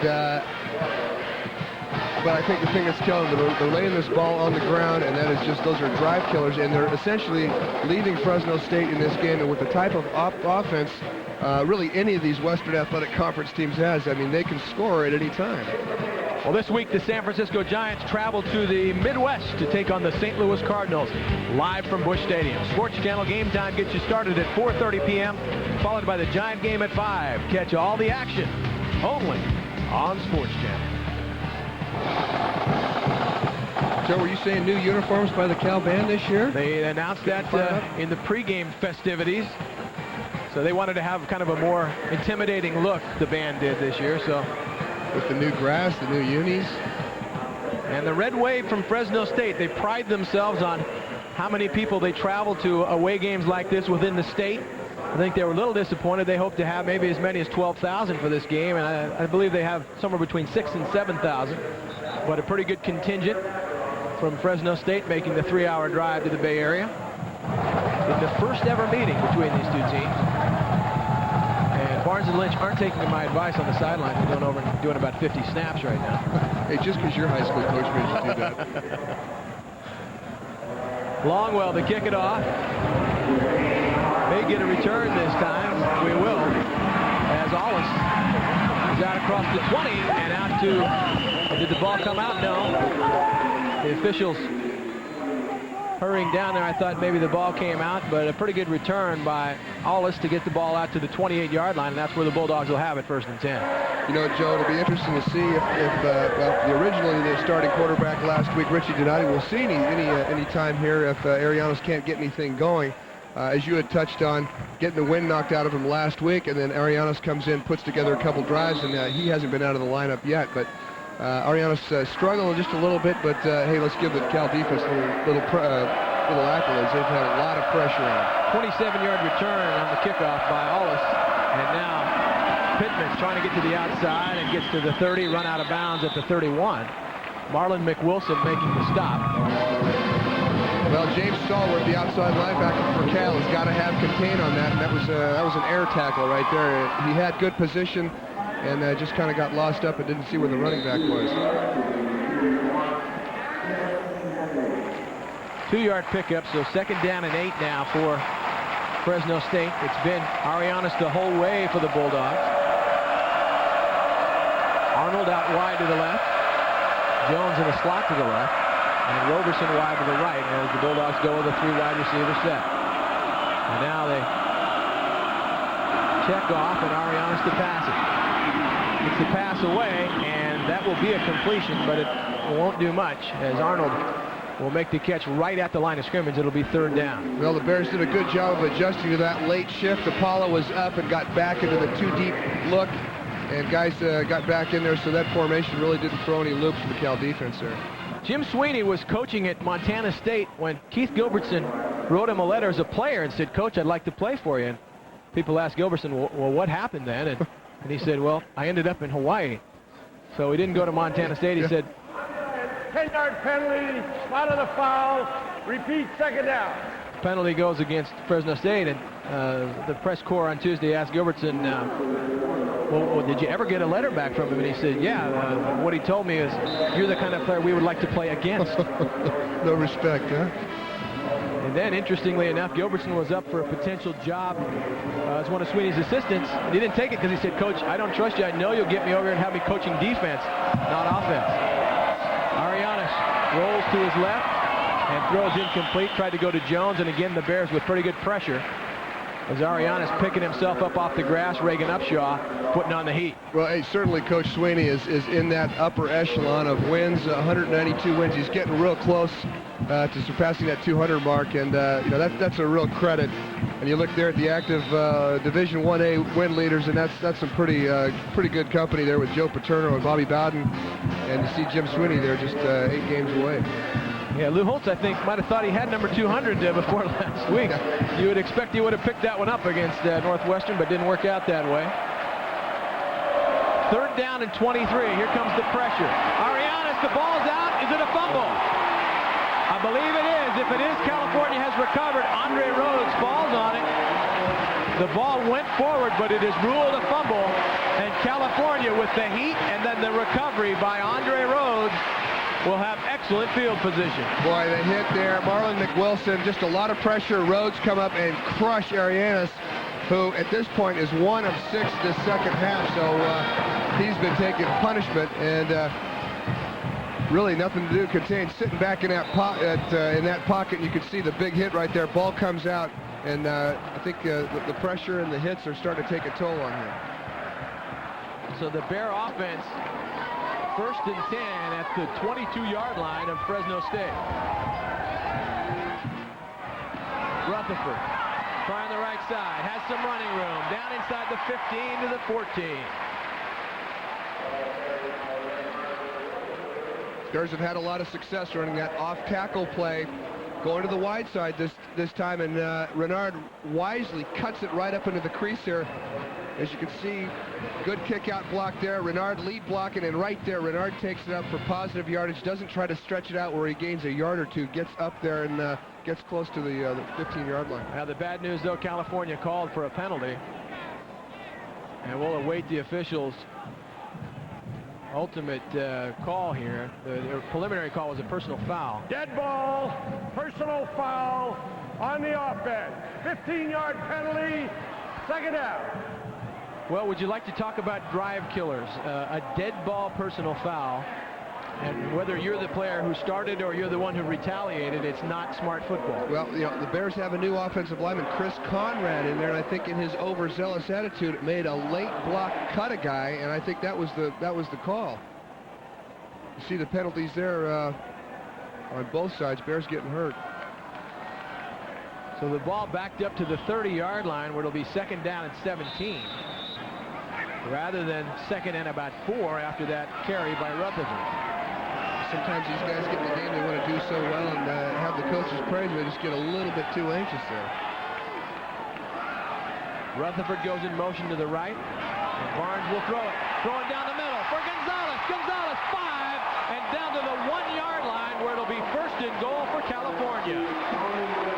That was the perfect time for that play.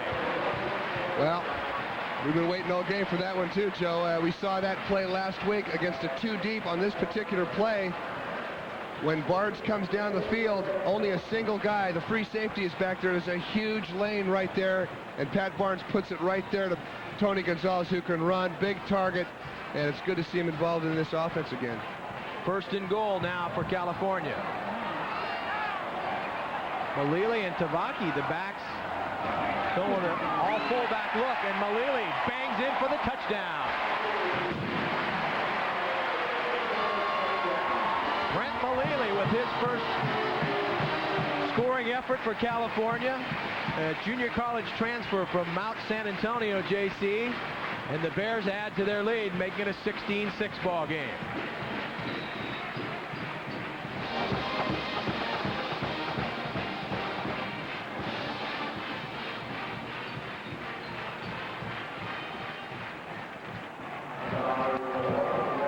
Longwell on to attempt the extra point and try to make it a 17-6 game. Out of McGonagall's hold, the kick is good. So the Bears take advantage of the opportunity their defense gave them, and with 7:33 left in the third quarter, Cal has extended its lead to 17-6.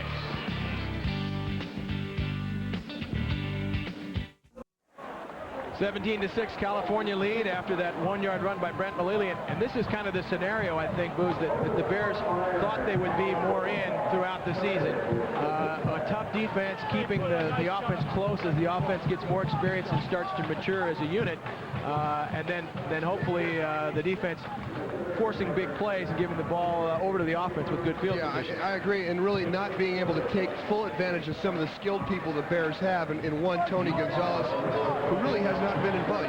Great blocker. Coaches rave about his blocker, but hey, this guy can run. He's 6'6". He's a big guy, big target, but I think that's a function of a young quarterback. They just don't want to put that much pressure. They'd rather, at least early, see him in a blocking mode. Hollis and Arnold back again deep for Fresno State as Longwell boots this one to Hollis. He'll take it right at the goal line.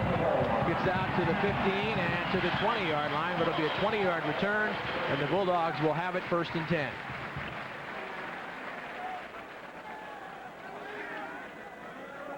You see Richie Donati there. He was warming up. I saw him stretching, talk about getting thrown to the wolves. With that pressure, he's not going to be looking forward to this. And you see his 94 stats. Led the returning passers in the Western Athletic Conference. Again, knocked out last week, and Arianes came in and did a great job. So this is his first action today. Well, he comes in a similar type situation as Arianes came in last week. And Donati throws on 1st down, completes to Charlie Jones, who's still on his feet and fighting for yardage, has the 1st down. Finally, the Bears drive him out. What an effort along the sideline by Charlie Jones to pick up the 1st down. Well, Jones, we haven't seen that much of him today, and he came in probably the most heralded receiver, 4.3, 540 guy, a lot of explosive, small, but I tell you what, the Bears better wrap up here. Kevin Devine does not finish the job, nor does Maurice Johnson, and these guys can run it after the catch like we saw last week with San Diego State. DePaulo had a chance at him. Finally brought down after a pickup of 11 yards. It'll be 1st down and 10. But as I started to say, Arianes was down by 10 when he came in last week when Donati had the wind knocked out of him. They give it to Brown, and Brown gets back to the line of scrimmage. That's about it. Whiting down there, and then Devine coming up to help out. And it'll be 2nd down. Well, this is, Donati's 4th year at Fresno State. I mean, there's no doubt he has got a grasp of what's going on here offensively, probably to a greater extent than Arianes. Doesn't probably have the size and the talent, but, backed up Trent Dilfer in 93.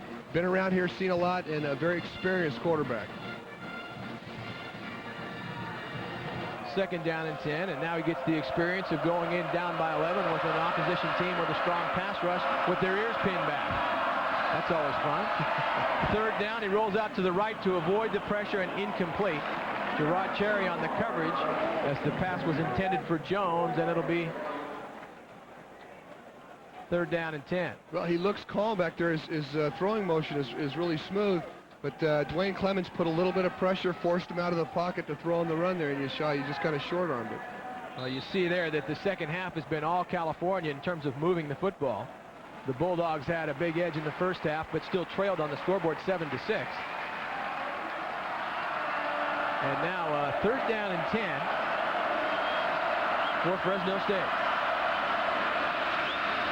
Donati will roll out again. Here comes the pressure, and he's hit as he throws, as the Bears sent Marlon McWilson once again, and he was right in Donati's face as he got the ball off, and now it'll be a 4th and 10. Well, that was a freight train coming through there. McWilson just came right through. They blitzed, and wisely, the Bulldogs sprinted out to kind of get out of that pocket area, but still, McWilson had a good beat and forced an early throw. Roberts to punt it once again. Benjamin back deep for California. The Bears come with some pressure, but don't get to him. Benjamin will return this one from the 35, looking for a lane out across the 40. How did he get through that wave, or red wave? Somehow did out to the 43. Well, you got to remember, too, Nile had a hip pointer in the first half last week, came back in the third and fourth periods to play, and then has played today. And you know, he's not full health, and he's still really scraping and fighting for everything. Just a 34-yard punt by Roberts and a 7-yard return. Well, stay tuned to Sports Channel as coverage of Pac-10 football continues when the Stanford Cardinal battles the Utes of Utah at 8 o'clock. Don't miss the action. It's all only on Sports Channel. California again with excellent field position to start this drive, as the Bears have an opportunity here to really take the Bulldogs out of the ballgame. 1st and 10 from their own 43. And to pitch it out to Smith, who's in the game. He's around the corner and into Fresno State territory. And he got kind of tangled up in the cords over there along the Fresno State bench. Again, the Bears running into that short side of the field, and lead fullback Johnny Tavaki just doing a fantastic job. The wide receiver getting a little help there, coming down and sealing off the outside linebacker, and the Bears are making it happen on 1st down in terms of the running game. That really has been the key to their offense in this second half, hasn't it? Yeah, and you know, it takes so much pressure off Pat Barnes when he can come in with 2nd and 2 or 3. Just Denny Schuler loves those kinds of situations to call plays. Taryn Smith split out wide to the right. Tavaki, the only back behind Barnes, and he wants to throw it on 2nd down. Nice looking pass that time by Barnes, even though it's incomplete, intended for Gonzalez. He actually stepped up, delivered that ball just the way he wanted to there. Just a little bit behind him, and Tony got out, was just running about a 5-yard out route, but the linebacker was in good pursuit. Ball just a little bit behind him. So 3rd down now, 3rd and 3.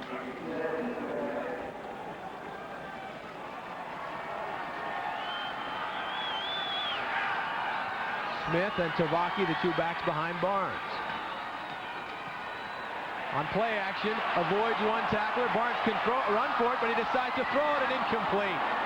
Had Gonzalez down the middle of the field, and that was one of those times when, had he decided to run for it, he probably could have picked up the 1st down, but thought he saw Gonzalez breaking free and overthrew him. Well, Tony did break free. He was going to go deep, and then he tried to come back and run crossways with Pat, and Barnes just misread him here. You'll see he's looking deep, and Gonzalez kind of runs into the free safety, but at this point he's open, and then he comes back to the ball, and they just kind of get miscommunicated there. So California will have to punt it away. Longwell to punt. Gets the kick off, a high wobbly kick. And there won't be a return for the Bulldogs as it's down by California. Josh Moore downing it right in the vicinity of the 20-yard line. 29-yard punt is all. 5:56 left in the quarter. It's the Bears by 11.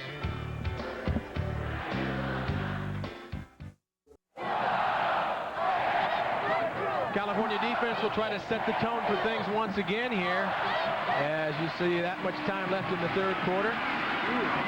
Brown gets the carry for Fresno State, and he's a tough one to bring down. He's up near 1st down yardage before the Bears finally put a helmet on him. Yeah, he's definitely a big look. 6'1", 230. The senior, as we touched on, had 16 touchdowns last year, and the Bears really on their heels on that play, letting him get an easy 10 yards. 11-yard pickup officially. Brown now with 8 carries for 35 yards. So the Bears have kept him pretty well in check. Pittman, the guy who had the big game last week for the Bulldogs, 181 yards rushing. But a 1st and 10 now for Fresno State. Donati in again at quarterback on this series after it's been Arianes except for the last 2. And Pittman going nowhere, doesn't get back to the line of scrimmage. Andy Jacobs there to make the stop. Possibly a case of Coach Sweeney thinking, hey, I'm going to try to salvage my quarterbacks here. They've been taking such a beating here with that pass rush. We're going to get the running game going a little bit on these delayed draws, hoping that the Bear defense is playing pass. Well, and his plan was to get them both a little bit of playing time today. He said he'd let the game dictate how that would work, and Arianes has taken a beating. Donati to throw.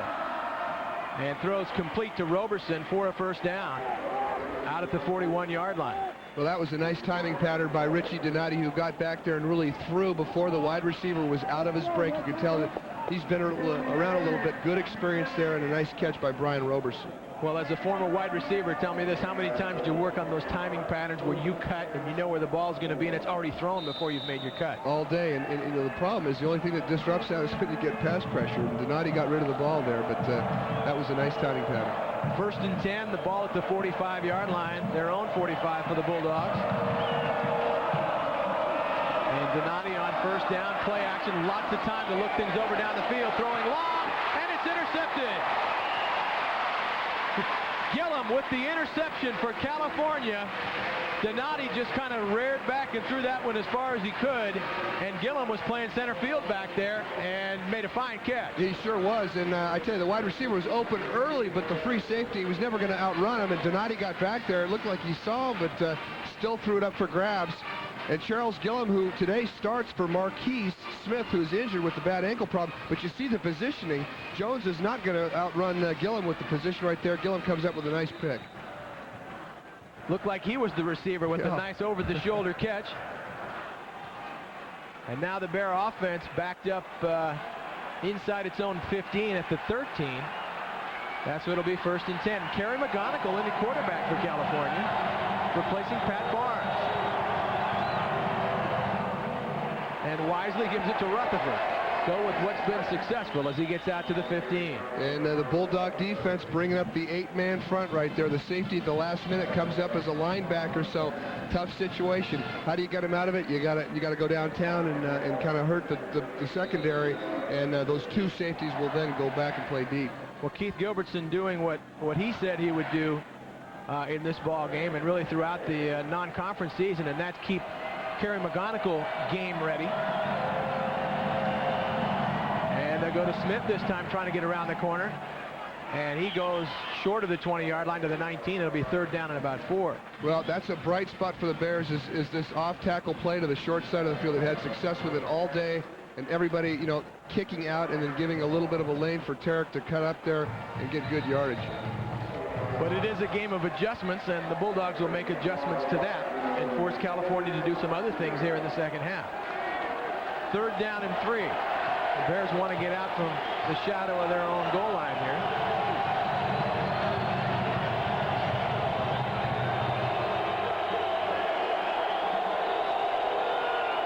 And McGonigal to pass it on third down. Throws complete to Gonzalez and has the first down. The ball's out. Did Fresno State get it?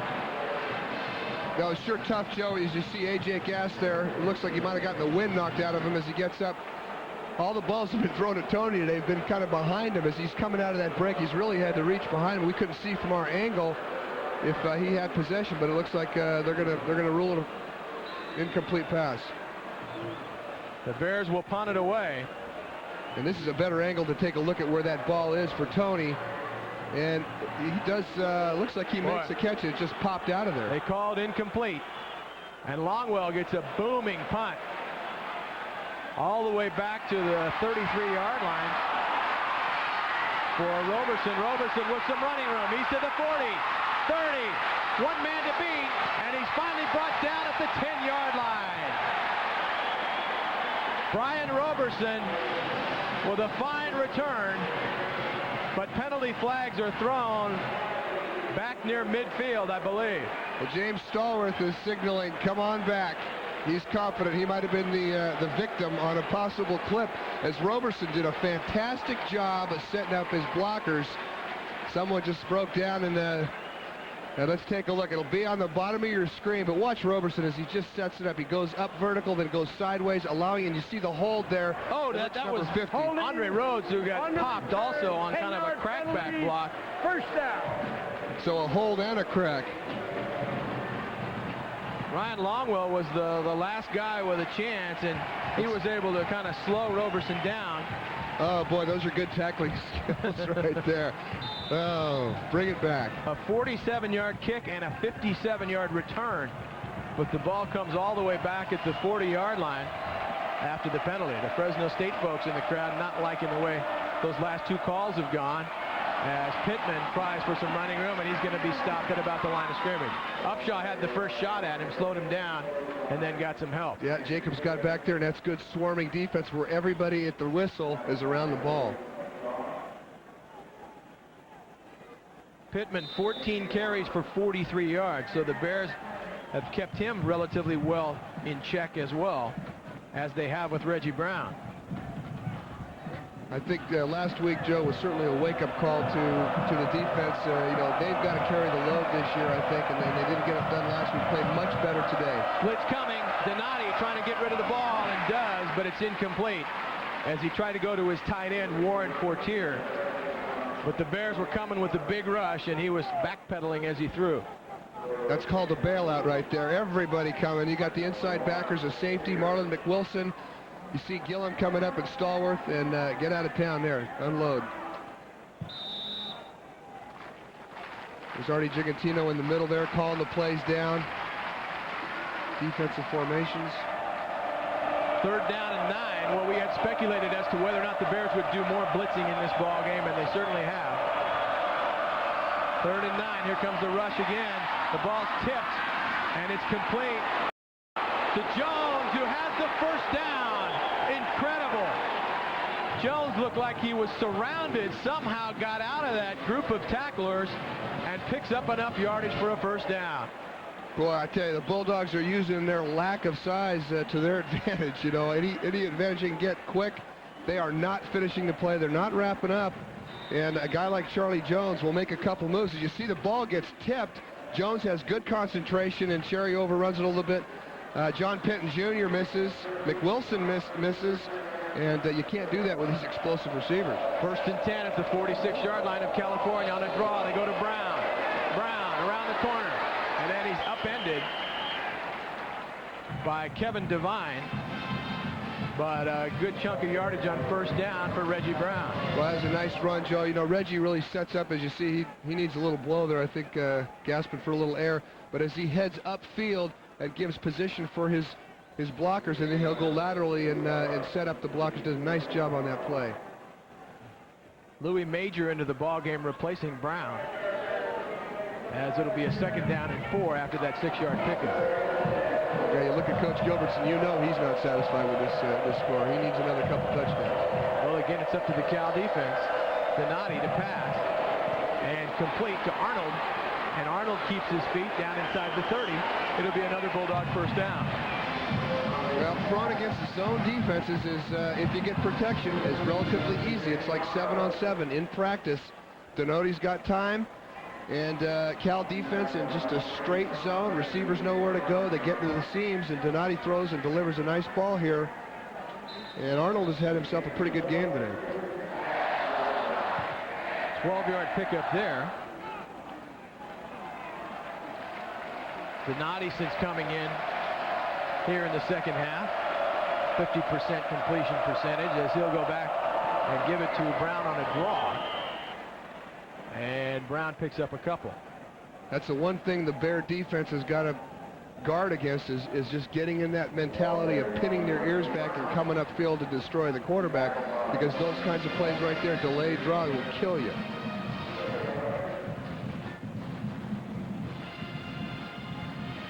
And you got to give this Fresno State team credit, a team that, you know, has kind of taken a beating offensively in this ball game, and yet keeps coming back.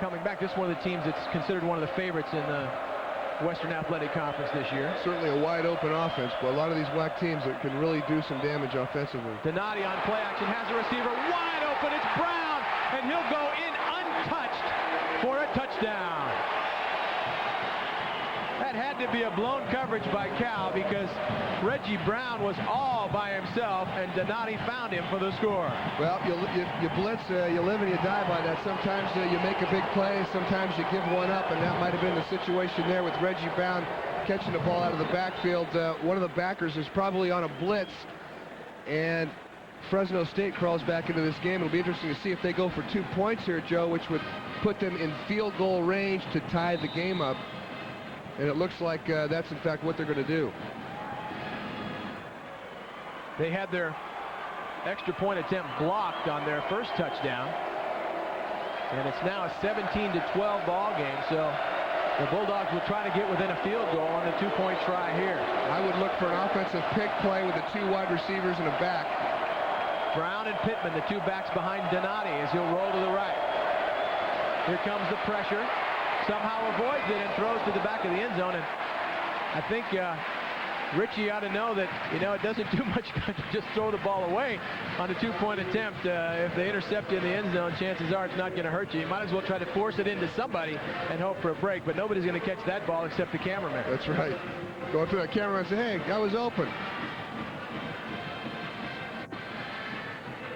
So it remains a 4-point ball game, or a 5-point ball game, I should say, 17-12.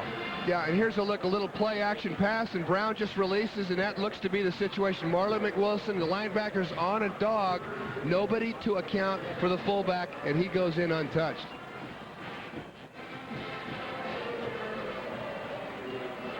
But by staying up by 5 now, California can't be beaten by a field goal, although it is a little early to be thinking along those lines with 27 seconds left to play in the third quarter. Well, Bears did a good job there on that motion of just playing it safe defensively, and there was a little pick play with motion, and they got pressure on Donati and covered well the receiver, so it worked out okay.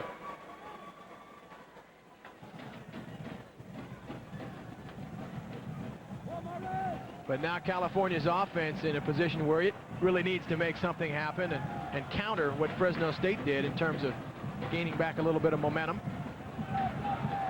And the Bears have to not be their own worst enemy. That's been their problem. Well, if they can get that running game going again and churn off some minutes off this clock as we get into close to the fourth quarter here, it's going to put even more pressure on Richie Donati and the Fresno State offense. Tarigian to kick it off. Cherry and Devine back deep for California.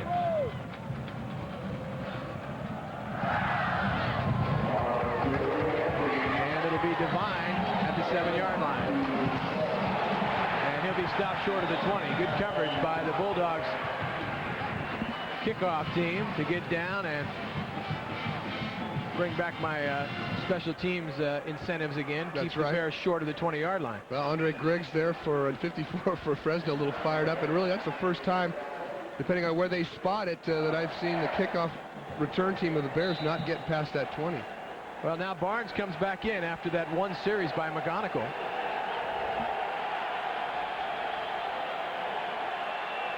And Cal again with Tavaki and Rutherford, the backs behind Barnes. And Barnes with trouble on the exchange again. And it's ruled no play. No, it's ruled down. His knee was down. Boy, that's a break for California. Well, unless Renard heard the whistle before I did, he kind of slowed down and shut it down before I thought he should. You got to jump on that ball when it goes loose like that, especially in this field position. Well, you also got to be able to get the exchange from the center to the quarterback.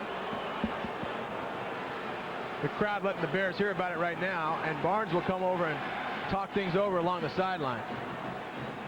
As the quarter actually comes to a conclusion, it's still California by 5. Cal leading the Bulldogs 17-12.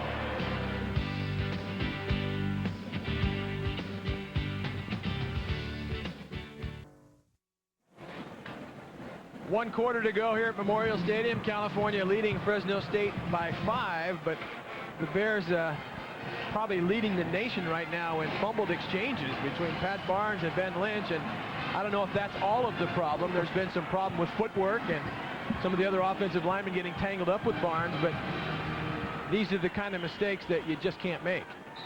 No doubt about it. Too many exchange problems here, and you know, the last one we saw, well, earlier, it's like one of the offensive linemen was sitting back a little bit deep, but got to be rectified here. 2nd and 12, Barnes to throw, and it throws over the middle, incomplete. The ball in the vicinity of Tony Gonzalez, but it'll be 3rd down and 12. You know, Pat just looks like he's pressing right now. He's just got to get back there and not listen to any coach. Just get back there and be calm.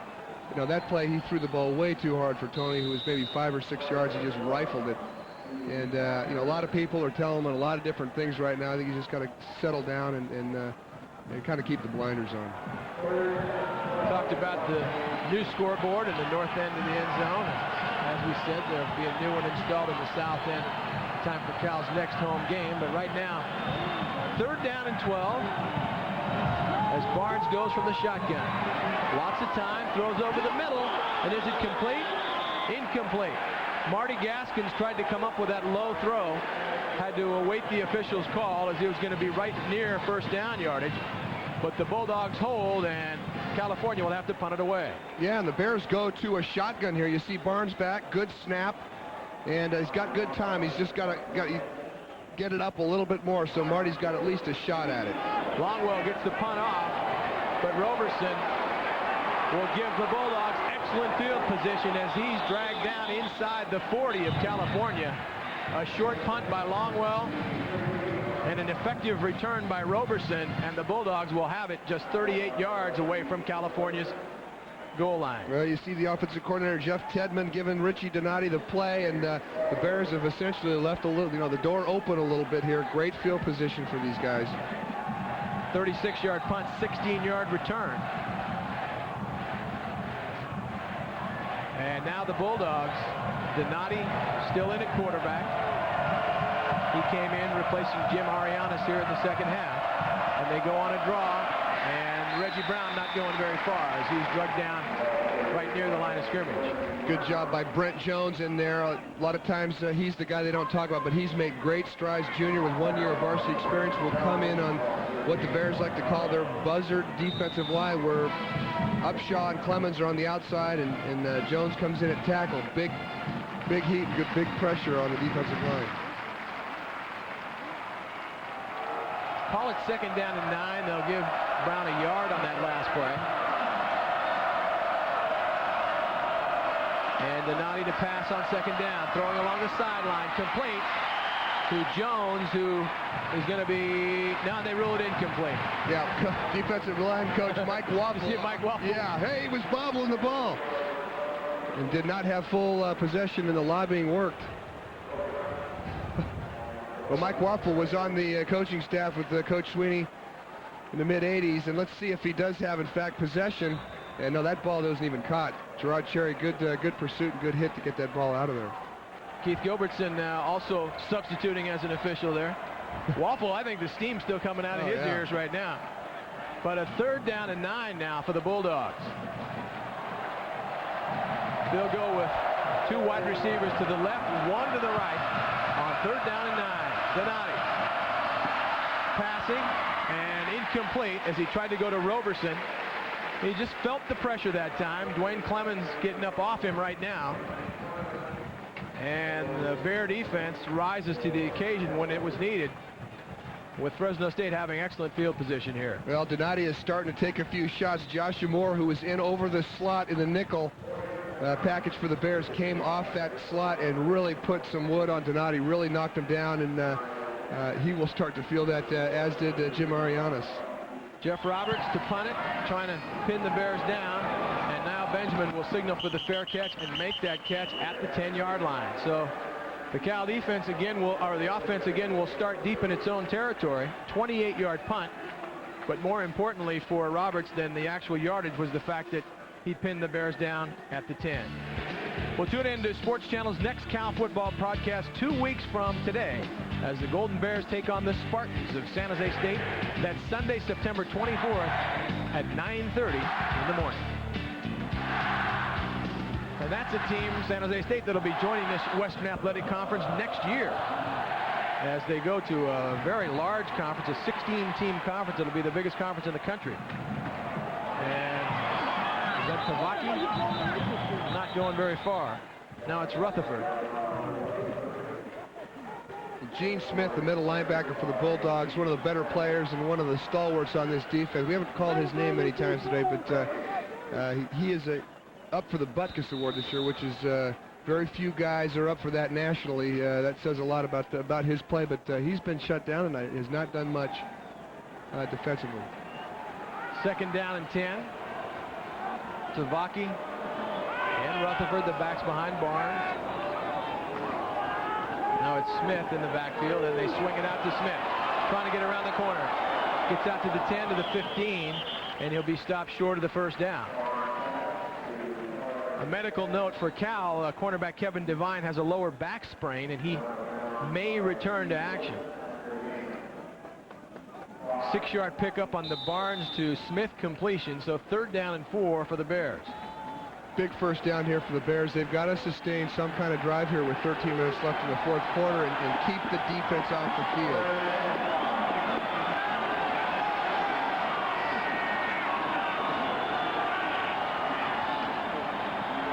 Barnes Quick little throw to Benjamin, trying to get to the 20, has the first down. He has open spaces. 40, no one to beat. 30, can he get there? 10, touchdown California. Woody Green was after him, but Benjamin saw him and turned it into 6. An 84-yard touchdown pass from Pat Barnes to Niall Benjamin. Well, John didn't eat the clock up, but I think Coach Gilbertson will take that one in a heartbeat. Just a fantastic play on really is one of the bread and butter plays for Cal with the quick screen to the wide receiver. And Niall Benjamin has really stepped up his game. Last week, 10 catches. Today, this big catch here for a touchdown. Ahani Awezike is out, and he's really stepped up as the go-to guy for the Bears on offense. And now Ryan Longwell in to attempt the extra point out of McGonigal's hold. And the kick is good. So California extends its lead to 24-12 with 12:47 left to play in this ball game on an 84-yard play from Pat Barnes to Niall Benjamin.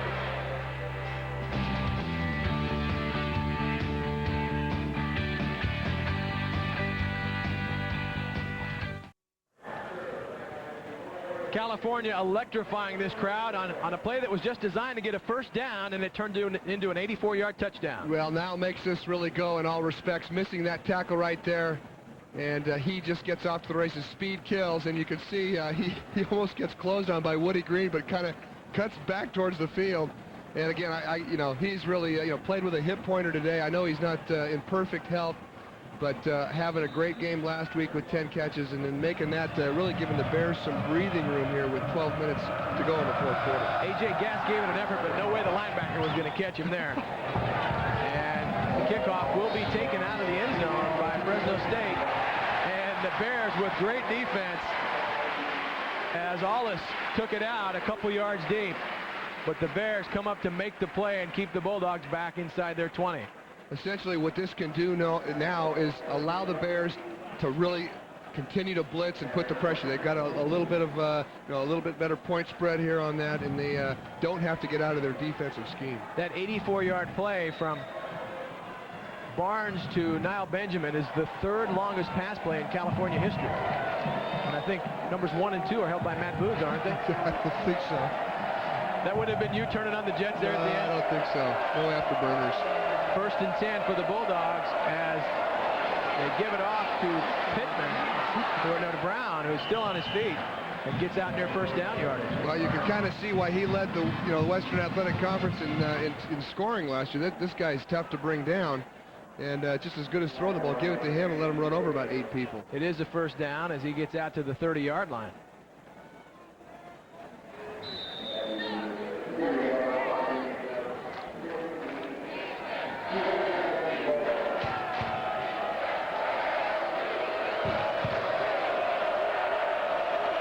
Donati to pass it on first down, complete to Jones, and he gets free, and he has a first down, and a penalty flag will be thrown in there on a late hit on the Bears.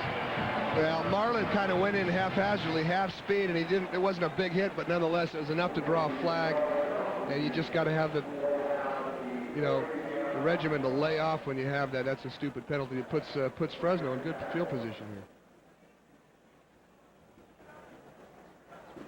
Personal foul, late hit out of bounds on the defense, 15-yard penalty, first down. Here's Jones coming out of bounds right there, and he's out.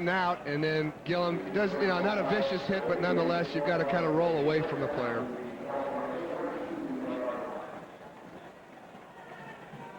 Well, the Bears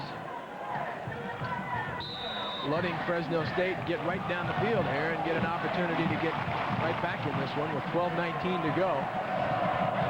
California leading 24-12, but the Bulldogs in fair territory at the 42. And Donati just gets the pass off, but it's incomplete as Brown was bobbling it for about 5 yards, and Donati has to pick himself up back deep in his own backfield. Yeah, and they might have to get a spatula because he got crushed. It was a big hit. The Bears you know, as I said, I think with this lead, they can still let a couple guys loose. And Donati took a big shot. Thank goodness he's wearing some flak jacket, because he might have a couple broken ribs. And if you're Fresno State, Brown has to make that catch, but it's a 2nd down and 10. Arnold out wide to the right, Roberson to the left on 2nd down and 10. Donati throwing complete to Roberson, and that will be a 1st down as he gets to the 30-yard line of California. Really nice catch by Roberson. 1 foot in for college football. He does a little tap dance there. Coming off a game last year where he had, last week, 8 catches. He's been a big part of this Bulldog offense. Redshirted in 93, 94 last year, had 50 catches. So these two guys are in conjunction with Arnold. Roberson, Arnold, and Charlie Jones are really a pretty good group of wide receivers. Pickup of 12, so it's 1st and 10. Pittman going to be stopped short of the line of scrimmage. Well, that's really a key that Cal has been able to, for the most part, shut down this Fresno State running game. I mean, you know they're going to come out and wing it, and you know that they have some athletes at wide receivers who can make the plays, but at least they have, for the most part, shut down the rushing game of the Bulldogs. Well, Bear defense is certainly a different group than we witnessed Jack Murphy Stadium last week. I think they didn't meet the standards that they had set for themselves. They're coming out today and putting a lot more pressure and playing with a lot more speed than we saw last week. Donati throwing out of the backfield to Brown. Brown has running room. He will go. He gets in for the touchdown. Reggie Brown, for the 2nd time today, getting the ball in open field and turning it up for a score. The first time he went in untouched. This time he had to angle for the flag, but he got in for the score. The play we just saw a couple plays ago where Brown couldn't make the catch, they go back to the same play. Brown gets a good block, and I guess the beauty for the Bulldogs on that series is they only used up about a minute or two. They still got plenty of time. Well, that's the one thing the Bears did not want to do, and Brown is still down as he had an ankle problem earlier. And you'll see a lot of pressure. Dante DePaulo coming up the middle. James Stallworth, Bears a little exposed defensively in the backfield, and a good block there. And Reggie Brown at 230 can still put it up. Hits the pylon for the touchdown, and they close this gap. Well, the one thing the Bears didn't want to let happen there is let Fresno State come right down, get a touchdown, and get back into the ballgame. But that's exactly what happened with only a minute 27 off the clock from the last time Cal scored on that big 84-yard play. And that's the problem with this offense, you know, from a defensive standpoint for the Bears, is you cannot leave an opening. These guys have just quick strike capability. Those wide receivers, you know, they're taking 15 yards a chunk on every pass play. Johan Lassan will come in and attempt the extra point.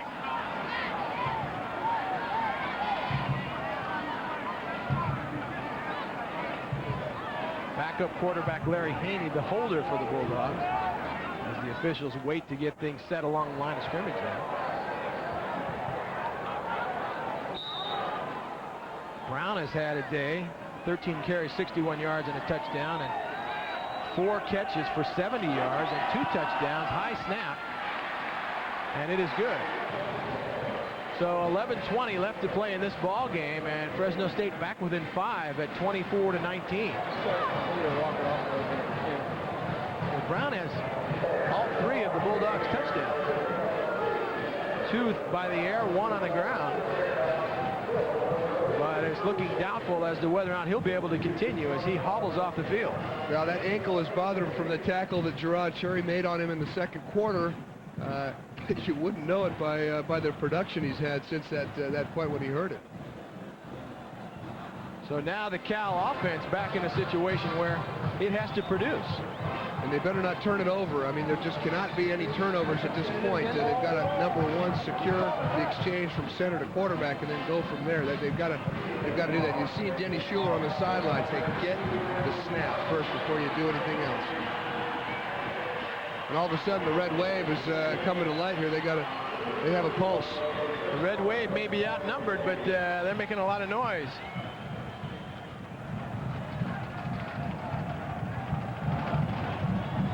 It'll be Tarigian kicking off for the Bulldogs. Benjamin and Devine back deep for California. And now the Fresno State defense will try to see what it can do, as the Bears would love nothing more than to make a long, sustained drive that results in points on the scoreboard. Tarigian's kick, a low wobbler that'll be taken by Cherry. And Cherry out across the 30, and an ankle tackle there prevents him from going considerably further. DeMarco Ford making the stop for the Bulldogs after a 22-yard return by Gerard Cherry. Well, that'll help. As you look at Pat Barnes' numbers here, you see Denny Schuler, 10-19, 2 TDs, no interceptions today, unlike last week where he had 2.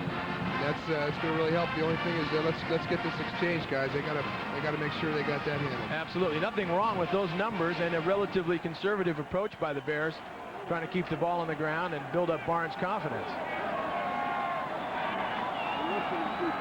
But he'll pass it here on first down. Lots of time to throw, all day to throw, and throws complete. Bobby Shaw with the reception. He'll be short of first down yardage, but a nice chunk on first down. Boy, that looked really nice. Pat Barnes got back there, moved his feet, looked around, initially wanted to go to Tony Gonzalez, where 2 linebackers were hovered in and out. Went to his second and actually went to his 3rd receiver there. As you can see here, he gets good protection, Tabaki in, and he wants to go to Gonzalez. He tries to pivot back out, but falls down and then comes back to Bobby Shaw, who works to get open for a big first down there for the Bears. Yeah, now where they've marked his forward progress, he does have a first down, a 12-yard pickup. And now Rutherford will try the left side, has running room, and is into Fresno State territory across midfield.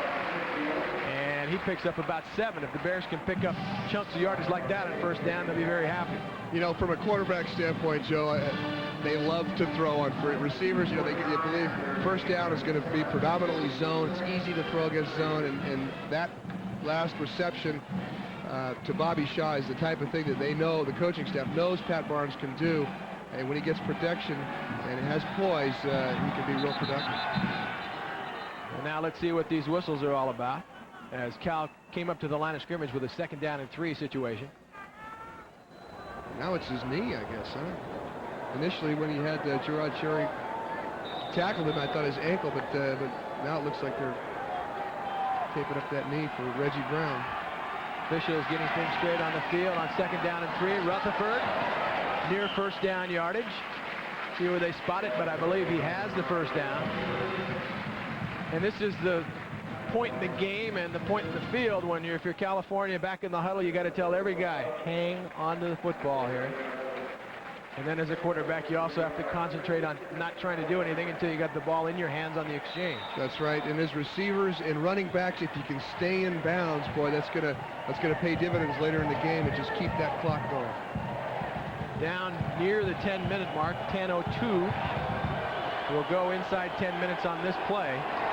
As Barnes on first down gives off to Smith, and he goes nowhere.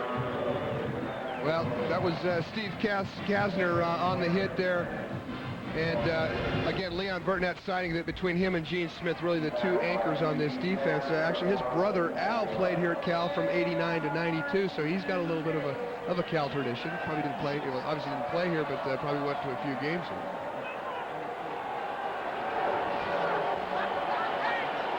Second down and 10. Tavaki and Smith the backs. And that's Smith in motion now to the right. As Barnes has time. Throwing down the field for Smith and incomplete. That's a tough throw as he had to lead him just right. Arlen Jackson on the coverage, and it'll be 3rd and 10. Well, that's a great effort, too. I don't think we saw Ricky Waters make that attempt last week. Good effort because that safety, Marlon Jackson, was coming full steam. Who's getting his shots at Ricky Waters on the alligator arms play? The Izod man. And Barnes gets back there and unloads it just a little bit too far, but you'll see Jackson right there. He had the radar. But the heat seeker misses. 3rd down and 10. Barnes will go from the shotgun. Has time. Throwing along the sideline. Has Gaskins incomplete. Just a little too much smoke on that ball, and it goes incomplete, so 4th down and 10. Well, if you're playing the field position game here, Longwell can hopefully get him back in there and hopefully not let Roberson get a return here. We've seen what kind of damage he can do, and we can play the field position game and get the Bear defense to put some pressure, and the Bears will really be in a good spot to get the ball back with decent field position and hopefully score next time. And if you're Cal, the most important thing right now, just get the punt off with the problems they've had with the punting game in the past. And Longwell, the boomer, and it will just go into the end zone, and it will give the Bulldogs the ball at the 20-yard line after the touchback. We'll be back. 9:06 to play at Memorial Stadium. It's the Bears by 5. Not much action at that point of the field, but down in the Fresno State section, the red wave getting things going as the Fresno State offense on the field, motioning to the home fans, their home fans in the crowd, to get the noise going, and the folks responded. As we said, they may be outnumbered, but you don't know it by the noise. They're a loud group. Now the Cal defensive players signaling, hey, there's a lot more of you guys in blue and gold than there are those folks in red. So now the Memorial Stadium home crowd responds, and Donati going to have trouble hearing on the snap on 1st and 10 from his own 20. And throws complete to Roberson. And Roberson has the ball out to the 33. And that will silence the crowd very quickly. It sure will. That's a positive play. I think what Richie Donati saw initially was Kevin Devine in bump and run coverage. Actually, it was a disguise. Before the snap of the ball, Devine bailed out and went to zone. On that, Roberson adjusts to a quick hitch, but he still makes a lot of yards on that. Good audible by Richie Donati. 14-yard play. Fresno State trailing by 5. With 8:45 to play. 1st and 10 for the Bulldogs.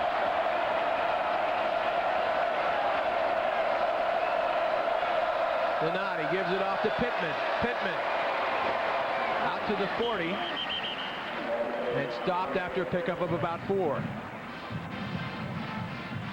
Well, the Bears really giving indications that they're going to blitz McWilson and Andre Rhodes, stepping up into those gaps, making Donati think, hopefully get him to check out of that.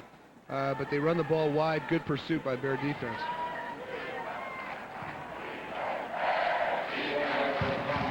They'll give him 5 on that play. So 2nd down and 5 now for the Bulldogs, as they're getting out near their own 40-yard line. And the Cal defense being asked to step up one more time. Draw play. Pittman. And he will not get the 1st down. Initially, it looked like he might, but the Bear defense closed on him. Andre Rhodes making the initial stop. Regan Upshaw also there to help out. Well, Andre Rhodes filled in for his former linebacker, Jarrett Willard, very nicely there. Really played off the block, made a good hit, and combined with Regan Upshaw coming from the backside, put a big lick on the fullback there. Pittman's carried the ball 17 times, gained just 53 yards, as the Bears, as we said, have kept the Fresno State running game pretty well in check. And now they will measure for a 1st down here, I believe. Yes, they will. I thought they had been stopped short of the 1st down, as Pittman had a pretty good initial surge before he was thrown back.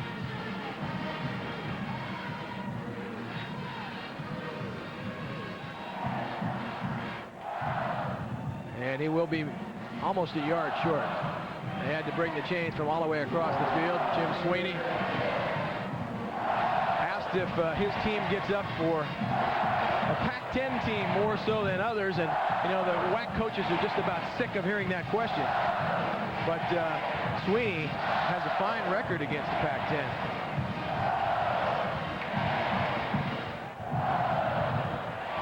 Really a different makeup too when you look at the basis of a Fresno State team consists a lot of JC transfers. They depend a lot on that, where Cal is going for the 4-year player, and there are some problems for Cal that Coach Gilbertson touched on with unit transfers and things related academically that make it tougher for Cal to get JC people in here. Here we go, 3rd down and short, and they'll quickly come out and go for it and pick up the 1st down. Brown, how is he back in the ballgame? We saw his knee being worked on. He's had a bad ankle. He brings it into Cal territory. The ball at the 47-yard line. Boy, they're putting him together with masking tape and chicken wire and anything they can find. He just keeps getting out there. And on a short yardage situation like that, once you get to the line of scrimmage, sometimes you have some big plays. Well, that's the second time we've seen the Bulldogs hustle right out of the huddle and come up and run a quick play. And it worked again here. I was talking about Sweeney's record against the Pac-10. He's 12-7 lifetime against the Pac-10 at Fresno State. But first and 10 now. Donati to pass. Has a receiver. It's Jones, and pretty good defense by California that time as Gerard Cherry's there to quickly wrap him up after a pickup of maybe 2. Great defense play. Gerard's being watched by quite a few scouts this year with the 40 time that he had, making a great move, I think, from free safety to corner last year. I think it was a big move, good move for him. He's got those kind of cover skills, and that was indicative on that stop there. He's been clocked at a 4.34 in the 40-yard dash.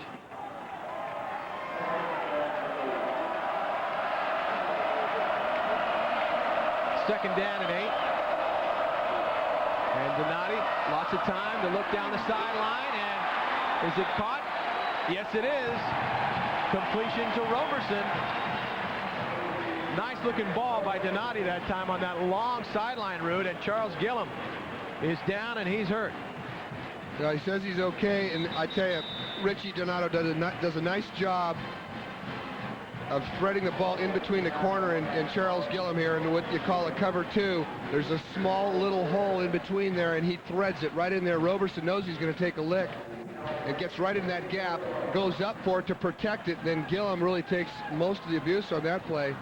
Good catch by Roberson. 21-yard completion.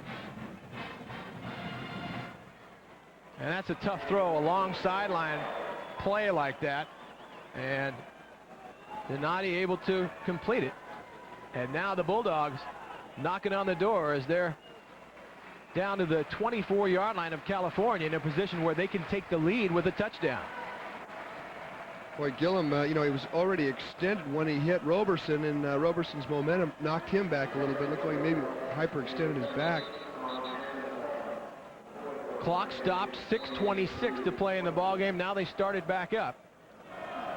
So the Bulldogs in a position where they can use up a good chunk of what's left of the fourth quarter here and take the lead if they get in the end zone. Brown out inside the 20. Pickup of about 6 on first down. Well, I guess if you're Jim Sweeney, you look at number 10 to be your starting quarterback for the next ball game, as he's come in and given the Bulldogs the lift that Jim Arianes did last week in a win over Northeast Louisiana. Well, Donati, conversely, last week at the time he played, had thrown 2 interceptions with 6 of 13 when he got the wind knocked out of him. As you said, Joe, Arianes then came in and until the third quarter here was their quarterback. Second down and 4, and whistles blow here. See what this is all about. Timeout, California. That's their first timeout. That's what it's all about. I saw some California coaches kind of jumping up and down along the sideline. So looks like they have 12 people on the field there, Joe. Substitution problem.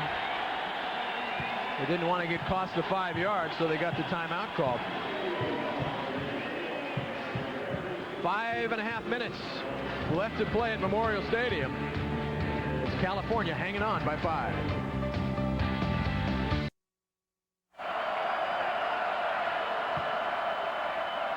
Second down and 4 for the Bulldogs. They give it up to Pittman. Pittman has first down yardage, still on his feet, and he's inside the 10 of California. And we are definitely in 4 down territory for Fresno State here with 5:28 to play. I think even if it's a 4th down situation, I think they'll forego anything to do with a field goal at this point. And that's really what it comes down to for Cal. Fresno State's going to have 4 cracks at the ball inside the 10 here. Donati 6 for his last 6 passing, 11 for 18 overall for 165 yards and a touchdown. And I think he's your starter next week if you're Fresno State in their game against UOP. First and goal. They'll pitch it out to Pittman. Pittman trying to get around the corner, and he somehow does. He's knocked out of bounds down Just outside the 5. They mark it down at the 6-yard line. Well, there's an indication of the type of runner Pittman is. Maurice Johnson was in perfect position to make the hit, and Pittman just kind of leverages himself down, and they cannot bring this guy down. Between him and Brown, these guys are pretty talented running backs. 2nd down and goal from the 6. Clock stopped, 5:04 to play.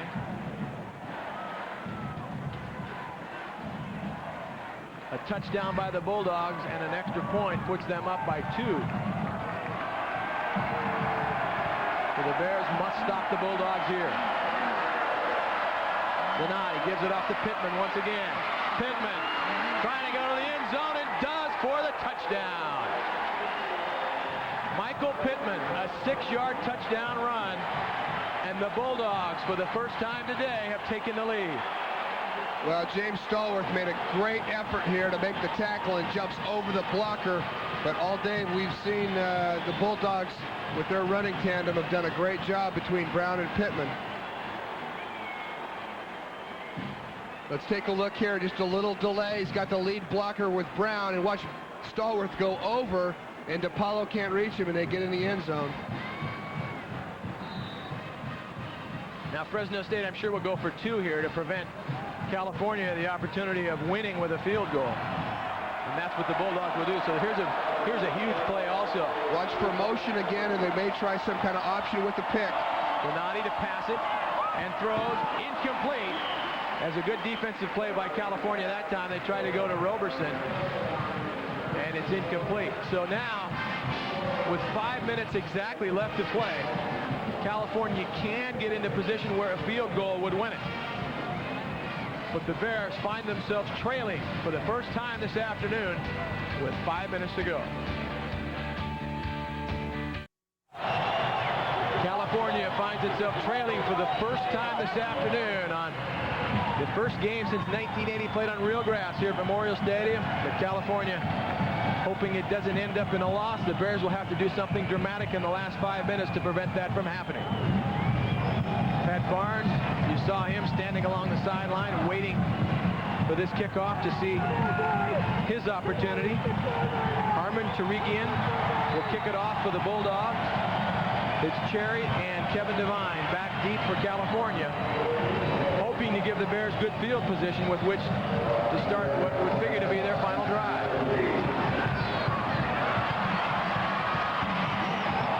Short kick, the ball's out. And did the Bears recover, or did the Bulldogs get it? The Bulldogs signaling that they have it, but it is California football. A good piece of strategy there by knuckleballing the ball so the 2 deep receivers, Cherry, don't have an opportunity. Looks like the Bears are going to come up with it. But Justin Flagg, once you get that ball, you're not used to running with it, and the helmet goes right on the ball, and it pops right out. And Malili there, Brent Malili, alertly jumps on it. So the Bears with the ball with pretty good field position on their own 32-yard line, as they were able to cover that fumble. And this is about the biggest series in Pat Barnes' young career as a junior. Tavaki and Rutherford, the backs behind him. 4:55 to play in this one. Barnes on first down. Swing it out to Tavaki, incomplete. And it'll be 2nd and 10. Boy, Tarek Glenn did a nice job of holding up Kasner, the defensive tackle, and if Tavaki could have gotten that ball, he would have had a nice pickup there. So Bears coming out throwing, but high percentage, easy passes. They've got plenty of time. They've got 2 timeouts. They can just show a lot of poise here and just sequentially get first downs and get in close to scoring position. 2nd down and 10. Same 2 backs behind Barnes as he will throw it again. Gonna run for it. Going to be stopped short of the first down as he gets up near the 35, call it the 34. So it'll be 3rd down and 8 after pickup of a couple. Well, excellent decision on just holding the ball and taking it upfield. Last week we might have seen him put the ball up and try to make something happen. At this point in the game, you want to get another opportunity. So smart move by Pat Barnes here. Well, with Ryan Longwell kicking, the Bears know he has lots of range. He tried a 57-yarder against Washington State last year to win a ball game that just missed. But the first thing they have to do is pick up a first down here on 3rd and 8. Barnes to go from the shotgun. Throwing across the middle, incomplete. As he wanted to go to Gaskins, 4:40 to play, and the punt team will come on. Well, the Bears are not going to go for it. They're going to put it back on the defense to stop the Bulldogs. And that's going to be a big task, the way those guys have been running the ball and really doing a good job. It'll be Ryan Longwell punting. Roberson back deep for the Bulldogs, and the Bears need a boomer from Longwell here. It's a low, wobbly kick. There'll be a return. Roberson back around his own 25. Good coverage by the Bears that time. Andre Rose down there, Marlon McWilson. And Fresno State will have the ball at its own 24. The Bears with a couple of timeouts left in 4.5 minutes. So they only lost 30 seconds.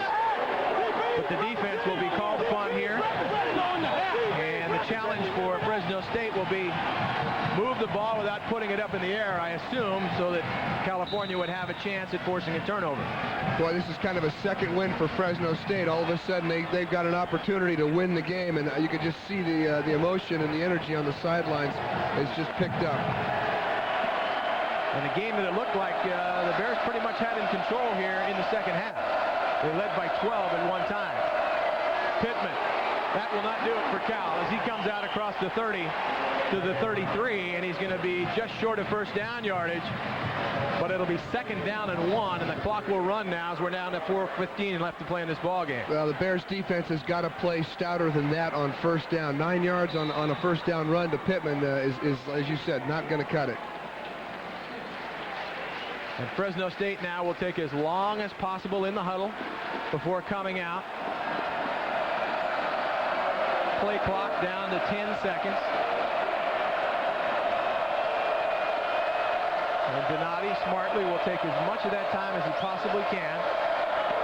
Give it off to Pittman, and Pittman will have first down yardage, so it'll be 1st and 10. The Bulldogs will move the chains as we're down inside 4 minutes, 3:42 to play. Clock stopped while they reset the chains on first down, but then they'll start them up again as soon as the ball's set. Right now.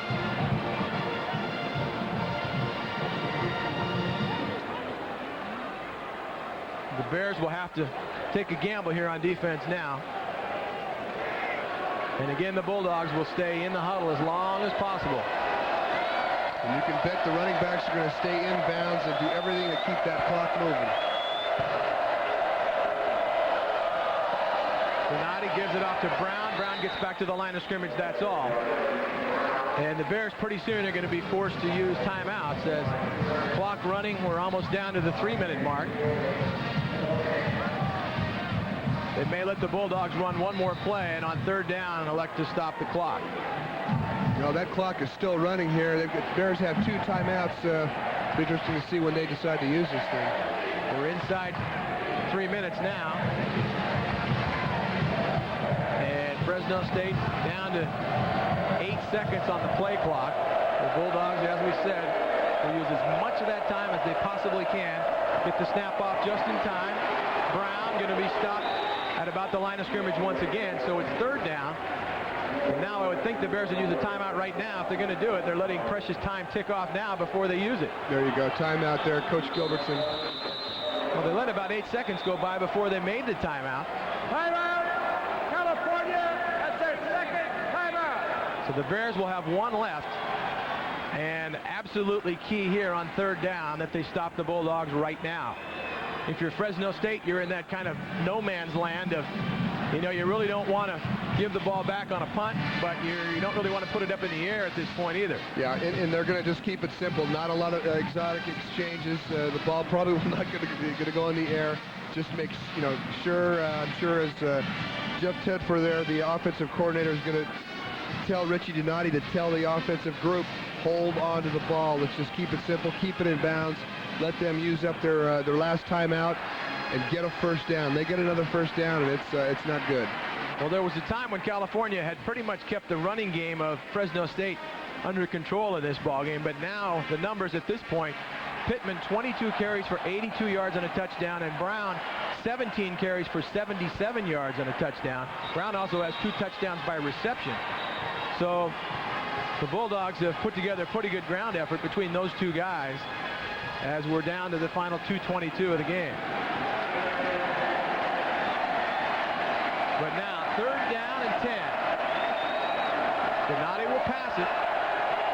He's under pressure now and is able to just throw it away as Devine had a shot at it for the interception. Didn't come up with a ball, and that would have been a huge break for the Bears to get it right there at midfield.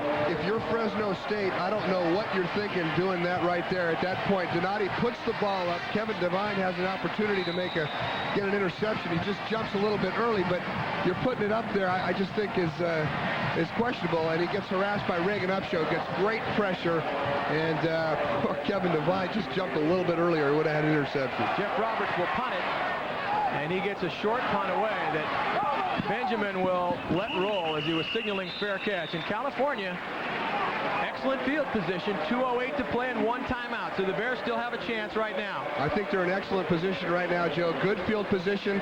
Pat Barnes, as you see him kind of huddling there with the offense as Denny Schuler looks over the play selection. Plenty of time. Now, conversely, these guys have got to be concerned with getting out of bounds. If you have an opportunity to gain 1 yard or get out of bounds, what do? You get out of bounds. Pass the test. Yeah. Barnes in the second half, just 4 of 13 for 131 yards, and 84 of those yards were on that long play to Niall Benjamin. But this is huge right now for California. Lots of time, 2:08 and 1 timeout. As Barnes will work from the shotgun. Benjamin goes in motion to the left.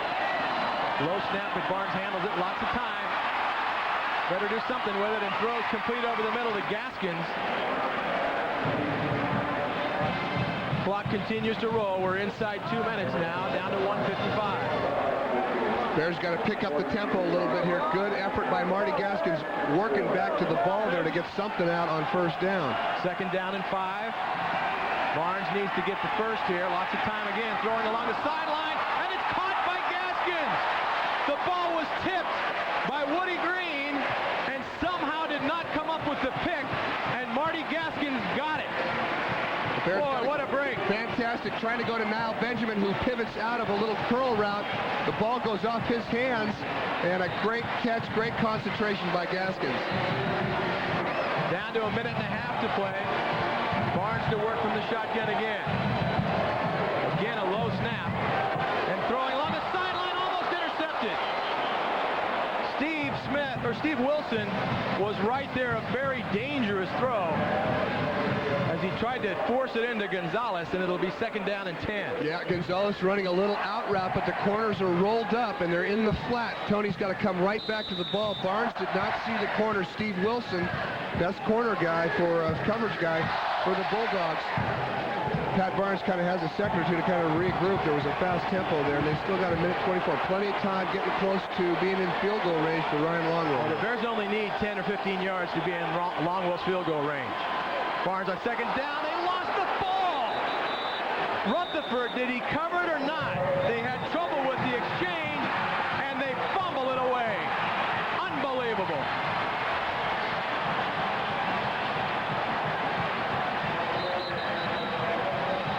Wait a minute. Cal calls timeout. Timeout, California. That's their 3rd and last timeout.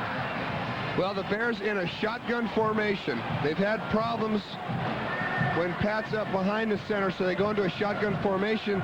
They just kind of rushed themselves on this draw play as you looked at Denny Schuler. Now let's take a look at the snap. I guess Cal got it back. Not bad, but not in the breadbasket for Renard Rutherford, and they are lucky. They just, they got a good break there. Somehow Rutherford got an arm in there and got the ball back. That was a break. Fresno State had erupted. One official signaled that it was Fresno ball, and then another came in and somehow said that Cal retained possession. So in the meantime, the Bears used their final timeout with 1:06 now. Clock management becomes essential. 3rd and 10 for California. And now the Bears have to either get out of bounds or pick up a first down here with no timeouts left. Pat Barnes may be calling 2 plays at the line, and he may get up there and audible again, but you've got the time here where Denny's had time to think about the plays so they can think ahead and get things moving here so everybody's on the same page. Well, the thing that they don't have the luxury of being able to do here is if they don't pick up the first down, they can't throw the ball down and down anything because it'd be 4th down. So whatever they do here, if they don't pick up the first down, they're going to have to kick a field goal. So 3rd and 10. And Barnes again, throwing over the middle, incomplete. So it's 4th and 10. And Longwell has started out onto the field. And you can see Coach Gilbertson is not happy by... Not unlike Washington State, where Longwell had to attempt a 57-yarder that he just missed on. They will mark this ball down at the 47. That's exactly what it'll be again. A 57-yard attempt by Ryan Longwell with 1:08 to play. And keep in mind, Ryan had a 43-yarder last week against San Diego State, which ties his career best. And the Bulldogs will try to ice him here as they call timeout. The Bears would have liked to have gotten at least 10 yards closer for Longwell for the attempt here. That kick against Washington State from 57, if you remember last year, was right on the money and just fell short. Well, there's no doubt Longwell's got the leg strength. There's no doubt, protection. Matt Loggins, who's the long snapper, just got to be crisp. Go out there just like it's in practice. Boom. Easier said than done. Well, and the Bears are actually lucky that they have this attempt here because it looked for all the world like Rutherford had fumbled the ball away as they had trouble, Barnes and Rutherford on the exchange. And we have seen far too much of that for California in this ball game, leaving the ball on the ground. Yeah, as you mentioned, Joe, the Bears probably lead the nation in muffed exchanges today.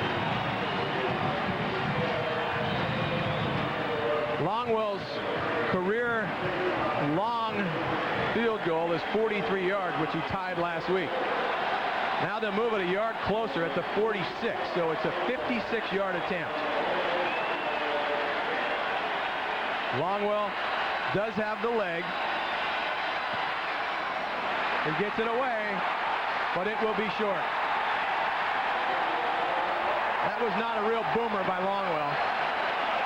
And Fresno State, barring anything absolutely crazy here in the final minute and 3 seconds, will ruin Cal's debut on grass in 1995 and their home opener as well.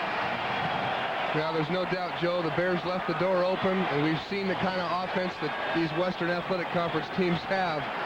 Saw it with San Diego and Fresno State. These guys have some explosive, skilled players that can turn a game around, and they just weren't able to close the door. Cal has no more timeouts. The Bears will not be able to stop the clock here. 1:03 to play. The Bulldogs will be able to just kneel down twice, and that ought to do it. Noddy does for the first time.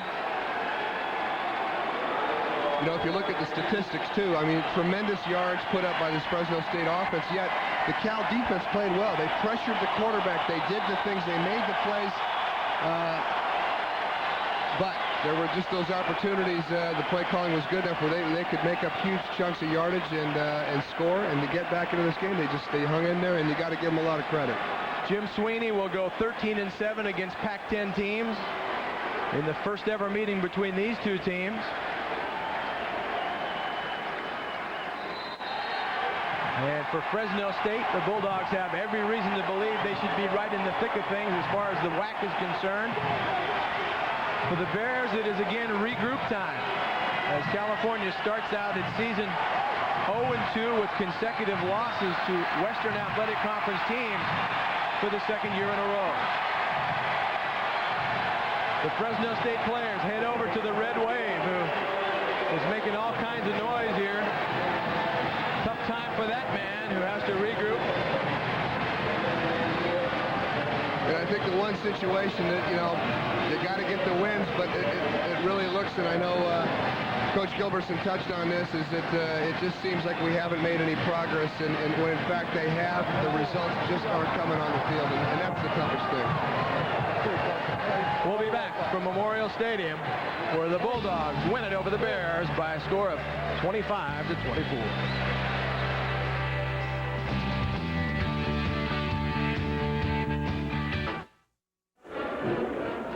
Back at Memorial Stadium, where the California Golden Bears will have an extra week to think about a 1-point loss to Fresno State and an 0-2 start for their 1995 season. Join us for our next telecast of Cal football 2 weeks from today, Sunday, September 24th. The Golden Bears will play host to Bay Area rival, the San Jose State Spartans from Memorial Stadium. It's grassroots football, September 24th at 9:30. Now for Matt Booz, our entire crew, I'm Joe Fonzie. Thanks for watching Cal Replay. Final score, Fresno State 25, California 24.